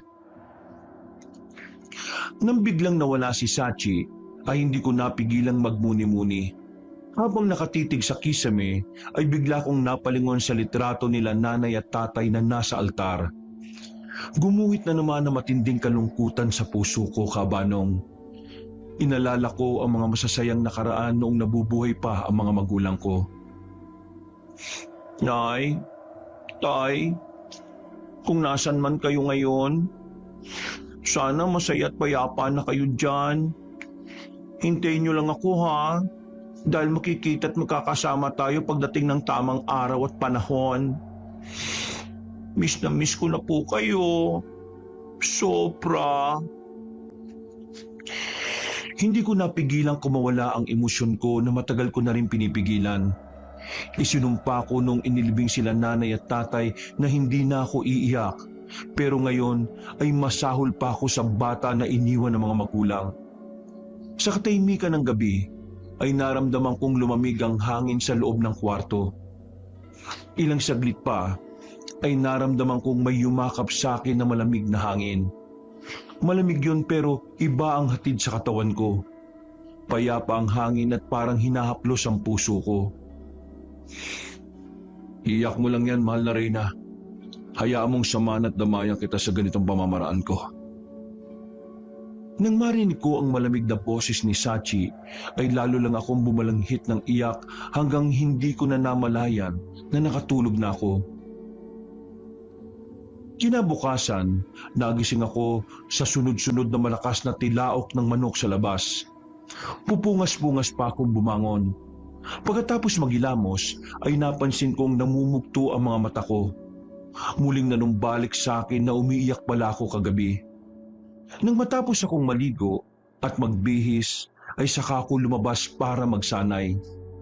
Nasa gitna ako ng pag-iensayo nang biglang dumating si Berna. Ang aga naman yata ng ginagawa mo, friend. Tumigil ako at pinunasan ng pawis sa muka at leg ko. Ay, kailangan eh. Hindi ako pwedeng tatamad-tamad. O ano, sis, napadalaw ka. Paano namimiss na kasi kita? Hindi ka man lang dumaan o sumasaglit sa parlor. Nag-almusal ka na ba? Dinalang kita ng pagkain eh, nagluto ako. Ay, tamang-tama, hindi pa ako kumakain. Pero mamaya pa sana ako kakain eh. Mahirap mag-ensayo kapag busog. Eh ano ba yan dala mo? Sinangag na kanin at nagluto ko ng sardinas na ginisa ko lang sa talbos ng kamote. Wow! Gusto ko yan! Tara na nga sa loob para makakain na rin. Nakakainis ka naman. Bigla ko na naman tuloy na alala si tatay. Paborito niyang ulam yan eh. Kaya pala namumugto yung mga mata mo ah. Umiwas ako ng tingin kay Berna. Isinalin ko ang mga dala niyang pagkain at saka kami nagsalong dalawa. Ganyan din ako nung kasunod na namatay ang nanay at tatay ko eh. Isipin mo, 3 buwan pa lang simula nang mamatay ang nanay ko. Sumunod naman kaagad si tatay. Ay nako, parang mababaliw rin ako ng mga panahong yon. Pero pinilit kong tatagan ang sarili ko. Kasi alam ko na malulungkot sila kapag nakita nila akong malungkot at umiiyak eh. Siguro taon din ang inabot bago ako nakamove on sa pagkawala nila. Pinipigilan ko nga pero kagabi hindi ko kinaya eh. Ang hirap itago ng emosyon sa totoo lang sis. Akala ng mga tao sa paligid ko ayos lang ako. Pero ang totoo, hindi. Alam mo Antonio, hindi naman kahinaan na ipakita mong umiiyak ka. Mas matapang pa nga ang mga taong kayang umiyak sa harap ng mga tao eh. Normal lang ang nararamdaman mo, lalo na't mabubuting tao mga magulang mo na nawala sa'yo. Sobrang buti kasi nila eh. Kaya siguro kinuha na sila ng Diyos sa akin. Huwag mong questionin ng Diyos. Alam kong may dahilan siya kung bakit niya kinuha ang mga magulang mo. Ito lang ang tatandaan mo. Ano man ang mangyari sa buhay mo, huwag na huwag kang magtatampo sa Kanya. At lagi mong isipin na lahat na nangyayari sa buhay natin ay may dahilan. Hindi ko siya kino-question. Ang tanging hinihiling ko na lang ngayon ay bigyan niya ako ng sapat na lakas para matalo ko si Gaspar. Yun lang ang laging dinadalangin ko ngayon eh. Wala nang iba.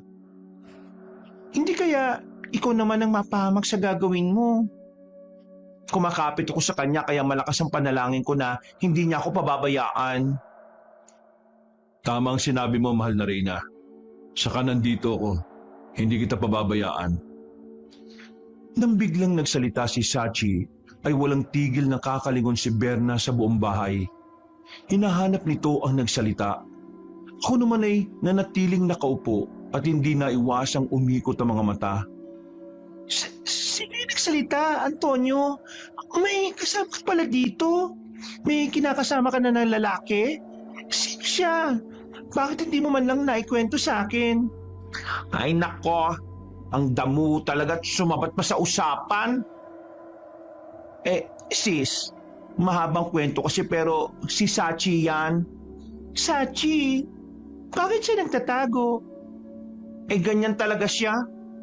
Ako lang yata ang nakakakita sa kanya eh. Ha? Bakit? Multo ba siya? Hindi. Ay nako, paano ko ba sasabihin at ipapaliwanag sa'yo? Sachi, okay lang ba nasabihin ko sa kaibigan ko yung tungkol sa'yo? Maaari naman, mahal na Reyna. Mahal na Reyna? Yun pang tawag niya sa'yo? So, Reyna ka ng Duenas Iloilo? Luka-luka. Siya lang naman ang may gustong tawagin akong Reyna eh. Hindi ko naman tinuruan yan, no? So, sino nga siya? At saan mo siya nakilala? Sasabihin ko sa'yo pero ipangako mo na lihim lang ang lahat ng ito ha. Mahirap na kapag kumalat sa baryo natin to. Alam mong pagdating sa lihim may mapagkakatiwalaan mo naman ako. Well, si Sachi, isa siyang engkanto. Ano? Engkanto? Saan niya nakilala? Sa kwintas. Ikinulong siya nila nanay at tatay. Bago namatay si tatay, pinakawalan niya si Sachi kaya tinulungan niya ako noon laban kay Gaspar. Namatay si nanay at tatay, kulang ang natira. Kung hindi niya ako tinulungan, baka patay na rin ako. Kaya malaki talagang utang na loob ko kay Sachi. Pwede ko ba siyang makita at makilala? Hindi ko alam kung makikita mo siya. Sachi, okay lang ba na magpakita ka sa kanya? Kung hindi naman kalabisan, gusto kang makilala ng kaibigan ko eh. Pero ang sabi mo huwag ako magpapakita sa ibang tao. Kaya nga nakikiusap ako ngayon na magpakita ka sa kanya. Diyos ko, bakit bigla-bigla naman siyang sumusulpot? Napasigaw si Berna nang biglang lumitaw sa harapan niya si Sachi. Seryoso ang gwapong mukha nito na walang emosyon na nakatitig kay Berna. Ganyan talaga siya. Maya-maya, bigla rin yan mawawala. Sumusunod lang ako sa pinag-uutos mo, mahal na Reyna. Oo na, sige na. Ikaw na ang masunurin.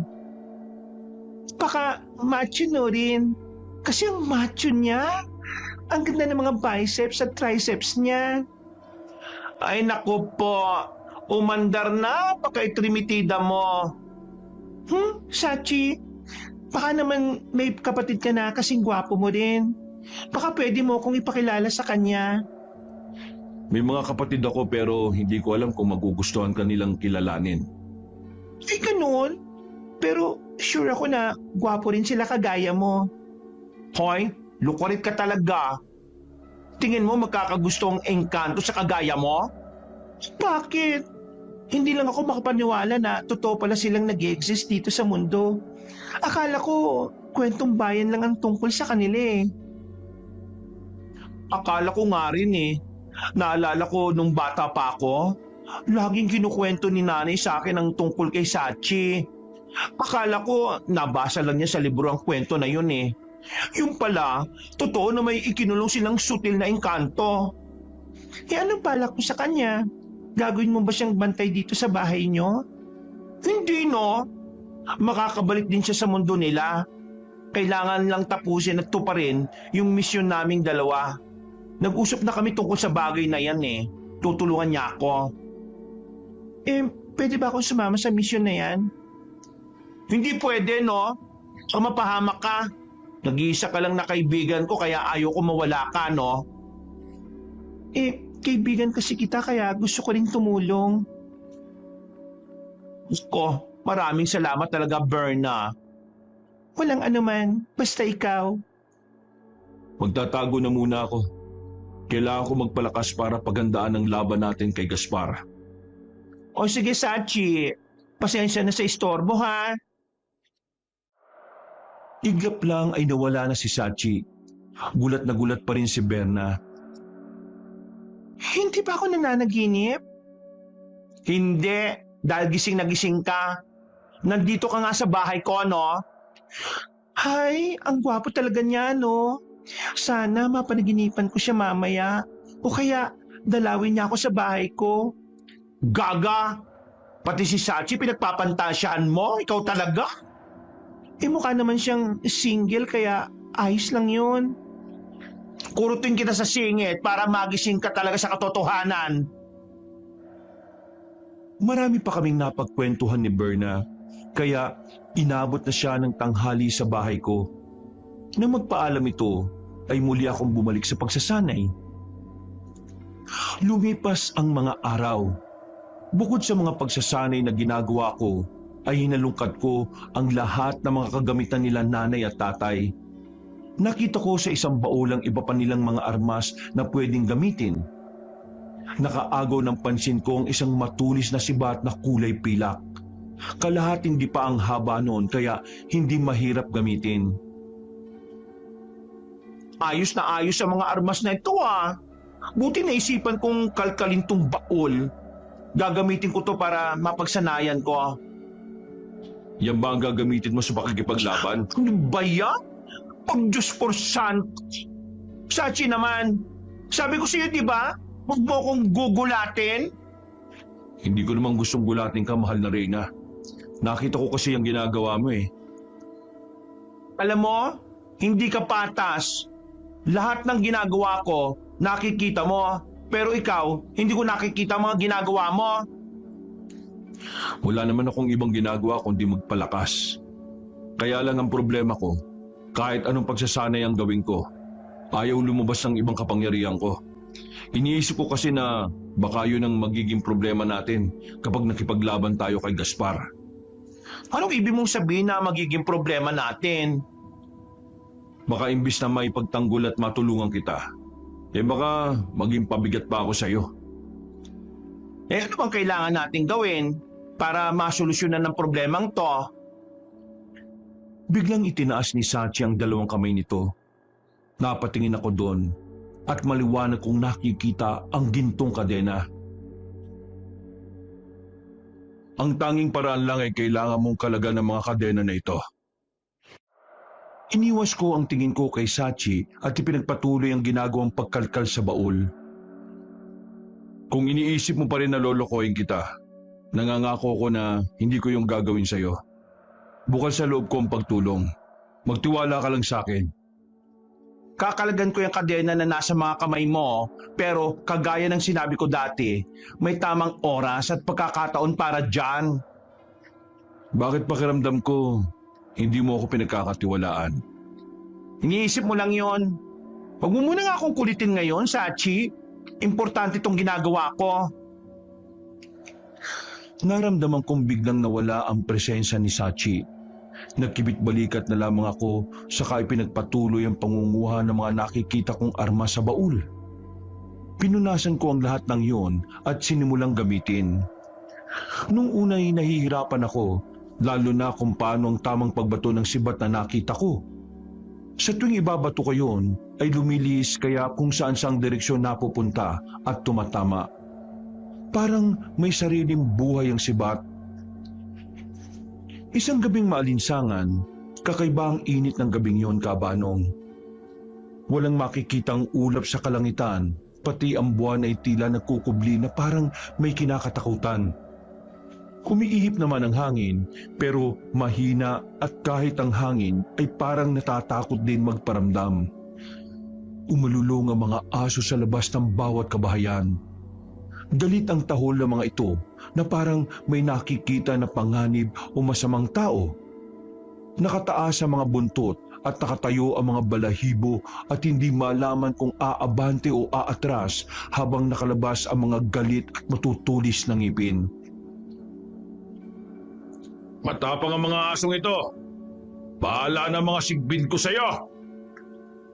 Itinaas ni Gaspar ang isang kamay at nang ibaba niya yon ay saka nagsilabasan mula sa dilim ang mga sigbi na alaga niya. Inatake ng mga yon ng mga aso. Nagpambuno sila at halos mawarak ang balat ng mukha ng mga aso dahil sa pagkakakagat ng mga sigbin dito. Maririnig ang nakakaawang palahaw ng mga aso. Ang iba'y namatay at ang iba ay piniling tumakbo para iligtas sa mga sarili. Narinig ng mga kapitbahay ang nangyayaring ingay at kumusyon sa labas, kaya naglagay sila ng mga asin sa bintana at pinto.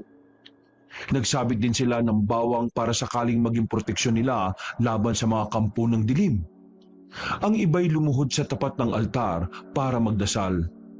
Habang ang iba ay umiiyak at nanginginig sa takot na nagkulong sa kwarto, iniisip nila sa pagkakataong yon na nasa panganib ang baryo nila, ay sino pa ang tatawagin nila para iligtas sila at labanan ng masasamang aswang? Patay na ang mag-asawang Andoy at Shoni. Hindi naman nila sigurado kung maaasahan ba nila si Antonio na kung kumilos ay daig pa ang babae. Habang mahimbing na natutulog, ay bigla kong ginising si Sachi. Malakas nitong niyugyog ang balikat ko at iritable akong nagising. Ano ba? Natutulog ang tao eh. Ako iniistorbo. Alam mo naman pagod ako sa pag-iensayo ko sa buong maghapon eh. Kailangan mo nang gumising. May nararamdaman akong paparating na panganib. O, guni-guni mo lang yan. Ang mabuti pa, bumalik ka na sa lungga mo. Pero nararamdaman ko talaga sila. At parang malapit na nga dito sa bahay mo. Sigurado ka ba talaga dyan? Ano naman ba ang trip ng aswang na to? Kung kailan ako nagpapahinga saka sila susugod dito? Mabilis akong tumayo mula sa higaan at sumilip sa bintana. Pero kadiliman lang ang nakita ko, kaya muli akong bumalik sa kwarto ko. Pahiga na sana ako nang bigla kong marinig ang malakas na alulong ng mga aso sa labas. Nawala ang antok ko at agad kong kinuha ang mga armas ko. Napansin ko na wala si Sachi sa loob ng bahay. Sachi! Nasaan ka ba? Handa ka na bang makipaglaban ngayong gabi? Mukhang ito nang matagal nating hinihintay. Ngunit walang sumagot na Sachi. Nang maiayos ko na ang mga kailangan ko, ay nagmamadali akong lumabas sa bahay. Nasa lubong ko pa ang ilang mga uri ng aswang sa labas. Napahinto ko at agad na naghanda para sa pagsalakay nila sa akin. Mukhang tinawag ni Gaspar ang lahat ng aswang na pwede nitong tawagin. Nagpalipat-lipat ng tingin ko sa mga aswang na unti-unting lumalapit sa akin. Sa likod ng mga ito ay ang 4 na sigbin. Tinatansya ko kung paano ko sila lalabanan ng sabay-sabay, lalo na at wala si Sachi. Saan ba nagpunta yung engkanto na yon at iniwan ako? Unang sabay na sumugod ang isang sigbin at 2 aswang. Ibinato ko ang hawak kong punyal sa sigbin at tumama yun sa leeg niya. Bumagsak ito sa lupa at saka ko naman agad dinarap ang 2 aswang. Paglapit ko sa kanila ay mabilis kong iniwasiwas ang hawak kong punyal at ang isa naman ay muntik na akong makagat. Bumagsak ang isang aswang na tinamaan ng punyal ko, habang ang isa ay palapit na naman sa akin. Pwede bang isa-isa lang ang pagsugod? Lugi ako sa inyo eh. Solo lang ako tapos ang dami niya. Saan ba kayo mga nanggagaling? Ngumiti lang ang mga aswang sa akin, saka ito muling sumugod. Handa na ako sa pag-ataking gagawin niya, kaya naman inilabas ko ang sibat at saka walang awang iniunday sa tiyan ng aswang. Nanlaki ang mga mata nito at bahagya pang napahawak sa sibat na hawak na rin ito. Ibinaon ko pa sa katawan ng aswang ang dulo ng tulis ng sibat, saka pa lamang ito nawala ng buhay. Nang bawiin ko ang sibat at ang punyal, ay iniunat ko ang mga braso ko. Pinalagutok ko ang leeg at mga kamao ko. Nakahanda na para sa muling pakikipaglaban. Nandito na ako, Antonio! Ayos ka lang ba? Gulat akong napalingon kay Berna na noon ay hinihingal na tumatakbo palapit sa akin. Ano ginagawa mo rito? Nabalitaan ko sa mga kapitbahay na may mga aswang na lumabas ngayon. Kaya nagmamadali akong pinuntahan ka. Nakita mo ba si Sachi? Ha? Si Sachi? Hindi eh. Di ba kasama mo yun sa bahay? Paano biglang nawala ang damuho? Tinawag ko pero wala pa rin siya hanggang ngayon eh. Baka may nangyari ng masama sa kanya. Wala naman siguro. Hindi pa nga siya nakikipaglaban eh. Natigil ako sa pagsasalita nang biglang sumugod ang isang aswang sa akin. Napasigaw naman sa takot si Berna kaya nagtago ito sa likod ko. Tutulong ka ba talaga? Parang mas takot ka pa kaysa sa mga aswang na yan eh.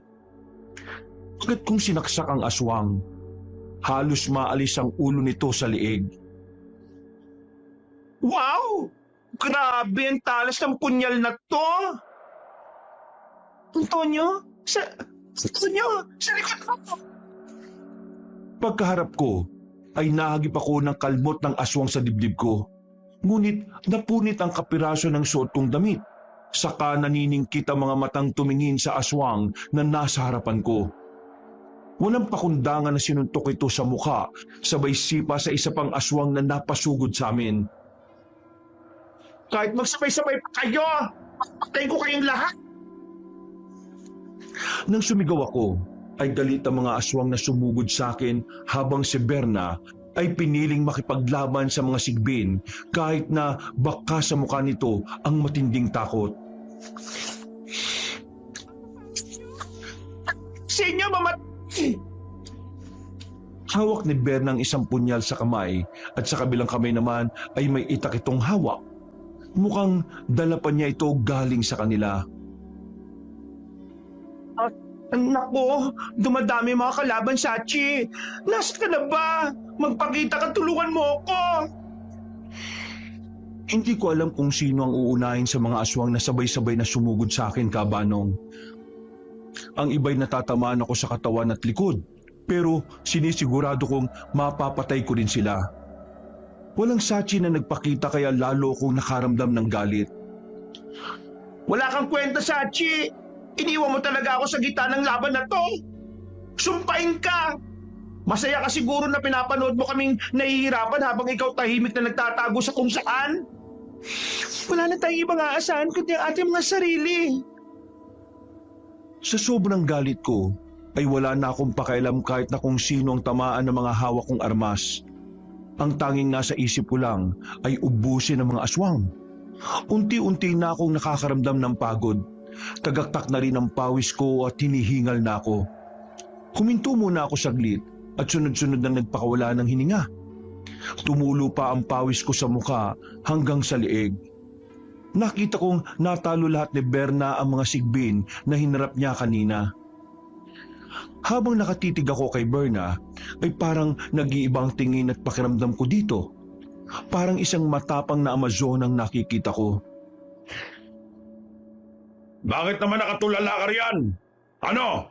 Nagod ka na ba? Pero hindi pa tapos ang laban.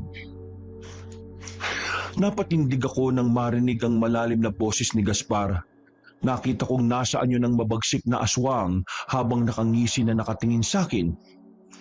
Sabi na eh, ikaw talaga yung pasimuno ng lahat ng ito eh.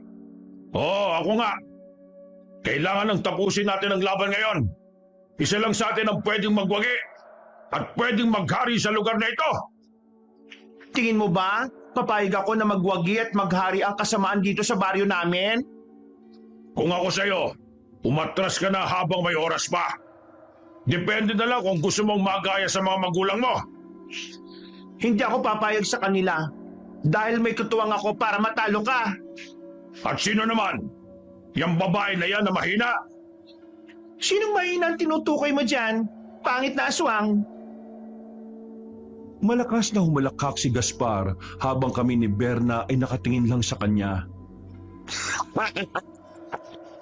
Hahanap ka na nga lang nakakampi, yung madali pang patayin. Hoy, huwag ka magsalita ng tapos ha. Dahil baka buhay mo matapos kayong kipe. Ang tapang mo para isipin na kaya mo akong talunin. Kung ang magulang mo nga walang nagawa, ikaw pa kaya na parang lampakong kumilos? Ba't ang yabang ng pangit na to ah? Ako nang bahala sa kanya, Berna. Kung kaya mo pa akong tulungan, paslangin mo na lang yung mga aswang na alagad niya. Nilingon ni Berna ang mga aswang na alagad ni Gaspar saka mahinang bumulong kay Antonio. Paano kung hindi ko kayanin na matalo sila? Ang dami nila eh. Wala tayong pagpipilian kundi humingi ka ng tulong sa mga kapitbahay natin. Paano kung walang tumulong? Kapag walang tumulong, mapipilitan tayong labanin silang lahat. Matira matibay. Kaya sige na, tumakbo ka na at tumingi ka ng tulong sa iba. Ipagdasal mo na lang na sana may kusang tumulong. Tiwala lang, ako ang bahala. Hindi pa ba tapos ang kwentuhan nyo? Naiinip na ang mga alagad ko. Malakas akong sumigaw sa kasinalubong ang mga aswang na alagad ni Gaspar. Aminado akong pagod na. Pakiramdam ko'y hindi sila nauubos. Tumakbo si Berna pero hinalangan ito ng iba mang mga aswang kaya napilitan ulit itong lumaban. Nag-focus na ako sa pagpaslang sa mga kalaban. Nang makatakas si Berna ay naglaho na ito sa dilim. Habang nakikipagtagisan ng lakas sa mga aswang ay napansin kong lumiwanag ang paligid.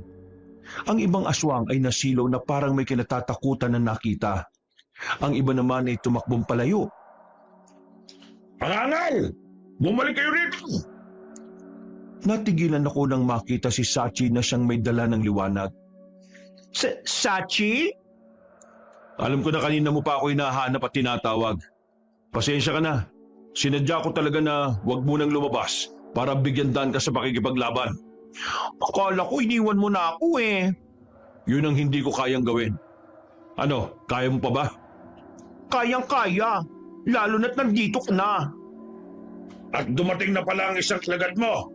Ang engkanto na nagligtas sa iyo noon. Oo, ako nga. At wala nang iba pa. Kahit siguro magtulong pa kayo, hindi niyo ko kayang talunin. Ang dami mo pang sinasabi eh. Nauna na akong sumugod kay Gaspar, pero mabilis nitong naiwasan ng bawat atake ko. Nakadagdag pa sa inis ko ang nakakalokong ngisi nito. Si Sachi naman ay hinarap ang ibang mga alagad ni Gaspar. Kahit na may gintong kadena ito sa mga kamay, ay napahanga ko dahil kaya pa rin itong makipaglaban. Saglit lang ay namatay ang mga aswang sa tuwing tatamaan ng kapangyarihan nito na bulang tubig. Sumuko ka na dahil malapit na maubos ang mga alagad mo. Sinuswerte ka naman kung tingin mo susuko ko ng ganun na lang. Hindi mo nga ako matamaan eh. Magaling ka kasing umilag. Hindi mo maamin na takot ka ring matamaan ng sandata ko. Medyo nakabisado ko na ang mga galaw ni Gaspar Cabanong, kaya nung muli itong umilag ay sinalubong ko ito at saka tinamaan ng hawak kong punyal. Nakatsamba ka lang! Ako naman ngayon!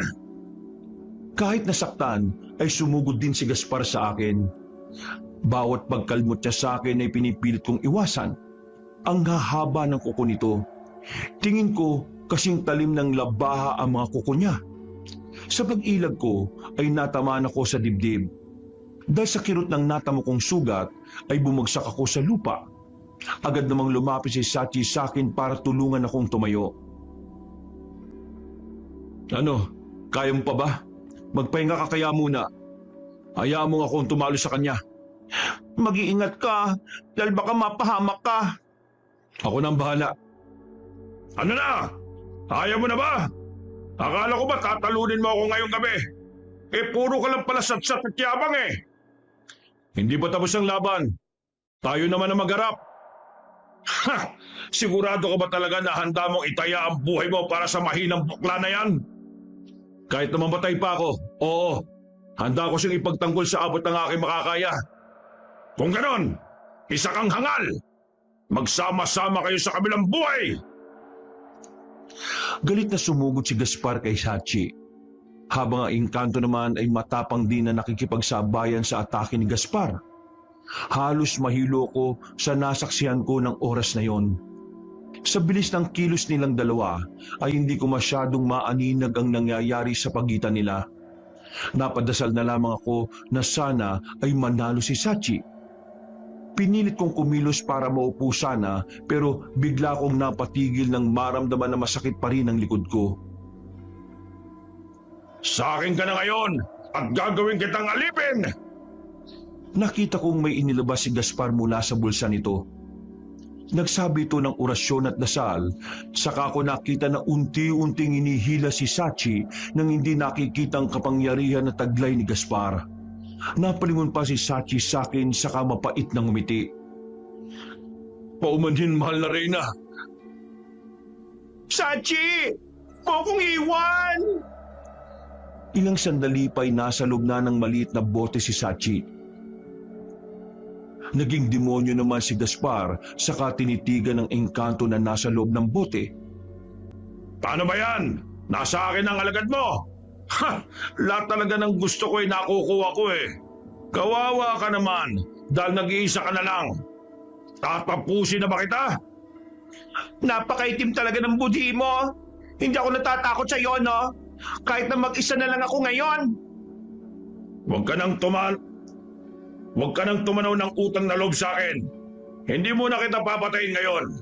Siguro, kailangan mo pang magpalakas para kahit papano mapantayan mo naman ang lakas ko. O paano? Aalis na muna ako.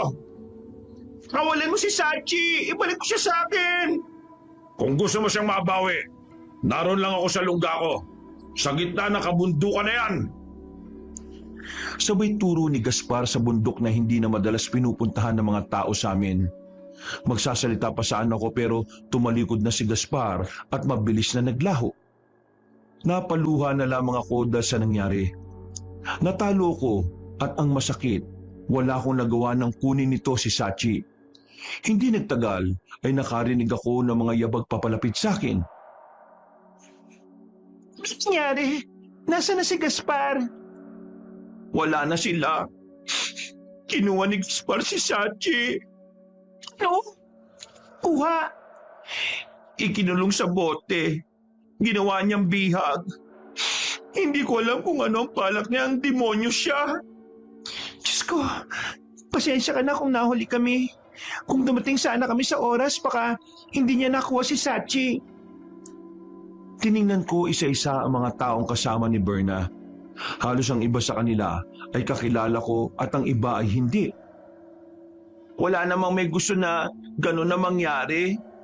Tsaka hindi ko naisip man lang na may ganun balak si Gaspar.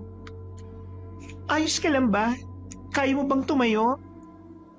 Parang nabalian yata ako eh. Tulungan mo na lang ako na makatayo, please. Bukod kay Berna ay lumapit pa ang ibang tao para alalayan at makatayo. Hinatid nila ako sa bahay ko at saka nagpaalam na rin ang mga kapitbahay. Nagpasalamat ako sa kanila bago umalis. Si Berna naman ay pinainom ako ng tubig at ginamot ang mga sugat ko lalo na sa dibdib. Medyo malalim ang sugat mo dito.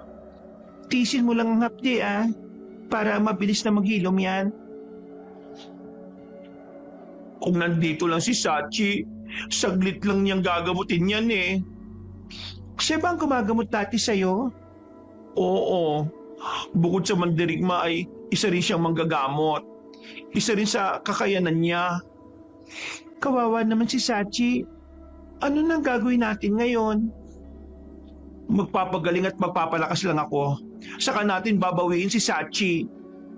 Pero saan naman natin mahanap si Gaspar kung sakali? Hindi ko alam kung saan siya hahanapin. Sa muli naming paghaharap, sisiguraduhin kong matatalo ko na siya. Hindi na ako papayag na maulit ito. Ba syempre, sasama ako, no? Tutulong ako. Isasama ko ulit ang ibang mga kapitbahay natin. Araw ang lumipas, tanging si Berna ang naging kasama at karamay ko. Siya ang patuloy na gumagamot sa sugat ko at siya rin ang nag-aasikaso sa akin. Nagluluto at sinusubuan pa ako. Unti-unti ay nag-iiba ang pakiramdam ko sa pag-aalaga na ginagawa niya sa akin. Ang puso kong babae ay parang nagiging pusong lalaki na. Dati wala naman akong mali siya sa tuwing magkausap at magkasama kami, pero ngayon ay alam kong may nag-iiba lalo na sa akin. Nagagandahan na ako sa kanya ngayon. Natutunaw na ako sa mga titig niya at parang musika sa pandinig ko ang tawa at halakhak niya. Nang gabing yun, Kabanong, medyo malamig ang hangin. Namaluktot ako sa ilalim ng kumot. Maya-maya'y narinig kong bumukas ang pinto ng kwarto ko. Alam kong si Berna ang pumasok. Gawain na nito na silipin na tingnan ako sa gabi habang nakahigat nakapikit. Akala niya'y tulog na ako pero ang totoo ay pinakikiramdaman ko lang siya. Kagaya ng dati ay inayos niya ang kumot ko sa buong katawan at marahang hinaplos ang buhok ko. Paalis na sana si Berna nang bigla kong dumilat at tinawakan siya sa kamay. Gulat namang napatingin sa akin si Berna. Sorry kung nagising kita. Tinitingnan ko lang kung mahimbing na ang tulog mo. Hindi ka ba makatulog? Matutulog na rin ako. Salamat nga pala ha. Salamat naman saan? Sa pag-aasikaso at pag-aalaga mo sa akin. Yun ba? Wala yun. Magkaibigan tayo. Saka wala namang iba na gagawa nito kundi ako. Mag-isa ka na lang sa buhay at... Hindi natapos ni Berna ang sinasabi dahil mabilis ko na siyang kinabig at hinalikan sa labi. Nanlaki ang mga mata ni Berna habang ako'y nakikiramdam sa kanya. Ilang sandali pa'y nagiwalay ang mukha namin at halos hindi makatitig si Berna sa akin habang ako naman ay naaaliw na tinitingnan ng reaksyon niya. Ginawa? Para saan? Dahil gusto ko. Hindi ko alam pero yun yung gusto kong gawin. Kaga ka? Hindi tayo talo, no? Depende na lang kung ano. Kung nagiging ganap na lalaki ka na. Ngumiti ako sa sinabi ni Berna. Saka ako tumitig ng matalim sa kanya at tinaplos ang pisngi niya. Paano kung ganun nga na nagiging lalaki na talaga ako? May pag-asa ba ako na magustuhan mo ko? Diyos ko po naman, Antonio. Kinulat mo ako sa mga sinasabi mo eh. Hindi ko alam kung anong isasagot ko. Alam mo, antok lang yan. Mabuti pa matulog ka na ulit. Simula nang mangyari ang paghalik ko kay Berna, napansin ko na naging iwas na ito sa akin at madalang na akong kausapin. Hindi ko naman siya kinulit at isinantabi ko na lang muna ang nararamdaman ko. Naging malakas na ako at gumaling. Bumalik din ako sa pag-iensayo para lalo pang gumaling sa pakikipaglaban. Dumating ang araw ng itinakda kong araw ng paniningil kay Gaspar. 5:00 yun ng hapon nang magpasya kami ni Berna at ilang kapitbahay na aakyat kami sa bundok. Kailangan kong mabawi si Sachi kahit na anong mangyari dahil sa ipinangako ko sa kanya. Habang paakyat ay may iilan kaming nakasalamuhan ng mga aswang. Mabilis naman namin silang napatay. Kahit na ano pa ang humarang sa amin ay kailangan naming magpatuloy. Ito na ang huling misyon ko. Ipinagdarasal ko rin na sana ay makamit ko na ang katarungan para sa mga magulang ko. Natag na ang dilim sa buong kapaligiran. Pinakikiramdaman ko kung saan ang pugad ni Gaspar hanggang sa may magliparang paniki sa ibabaw ng ulo namin. Lumayas ka kayo dyan! Binugaw namin ang mga paniki hanggang sa may marinig kaming tinig. Mabuti naman at nakarating kayo ng ligtas dito sa aking kuta. May hina naman ang mga alagad mo na humarang sa amin. Hindi man lang kami napagod. Mas nakakapagod pa nga yung umakyat dito Sinadya ko talagang mahinang ipadala para naman may kaunting warm up kayo. Bago ko kayo patayin lahat. Nasaan si Sachi? Nandito pa rin sa loob ng bote. Tingin ko habang buhay na siyang makukulong dyan. Ibalik mo siya sa akin. Hindi pwede, no? May kailangan pa akong makuha sa kanya bago ko siya pakawalan. At ano naman yun? Ang kapangyarihan ay tinatago niya. Ang kapangyarihan ng bolang apoy. Tunay talaga nagganit ka na at wala kang kasing sama. Hindi ako papayag na kunin mo ang kapangyarihan na meron siya. Walang sabi-sabi lumapit akong pasugod kay Gaspar. Hindi ito naging handa kaya natamaan ko siya sa muka. Napabiling ang mukha niya at muntik nang matumba. Mukhang pinagandaan mo talaga ang gabing ito Ha, nakatsamba ka doon Hindi yung basta tsamba lang. Dahil ngayon, nakatakda na mamatay ka. Matapos ang lahat ng kaibangan mo. Muli akong sumugod kay Gaspar. Sinalubong nito ang bawat atake ko at pinantayan ang lakas na ibinibigay ko. Si Berna naman ay nakipaglaban din sa mga alagad ni Gaspar. Ganon din ang mga kasama naming kapitbahay. Parang may gera na nangyayari. Gera sa pagitan ng aswang at tao. Kapag natalo kita, ikaw naman ang ikukulong ko sa loob ng bote na yan. Gawin mo kung kaya mo. Dahil kapag natalo kita, ililibing kita kasama ng engkato na nasa bote na yan. Ibinato ko ang hawak kong punyal kay Gaspar Cabanong. Naiwasan nito ang punyal at parang bumirang na umikot pa sa ere habang pabalik sa kamay ko. Nang muli ko yung mahawakan, ay saka ko yung binalik sa bewang ko. Hawak ko ang sibat at yun naman ang pinangsangga ko sa mga atake ni Gaspar. Nakita ko ang bote na nakakwintas kay Gaspar at yun ang kailangan kong makuha para mapakawalan si Sachi. Sa pagsugod ko ay sinadya kong magpahuli kay Gaspar. Nahawakan ako nito at saka sinakal. Yun ang inihintay kong pagkakataon. Agad kong pinigtas ang kwintas sa leeg niya at saka ibinato ang maliit na bote.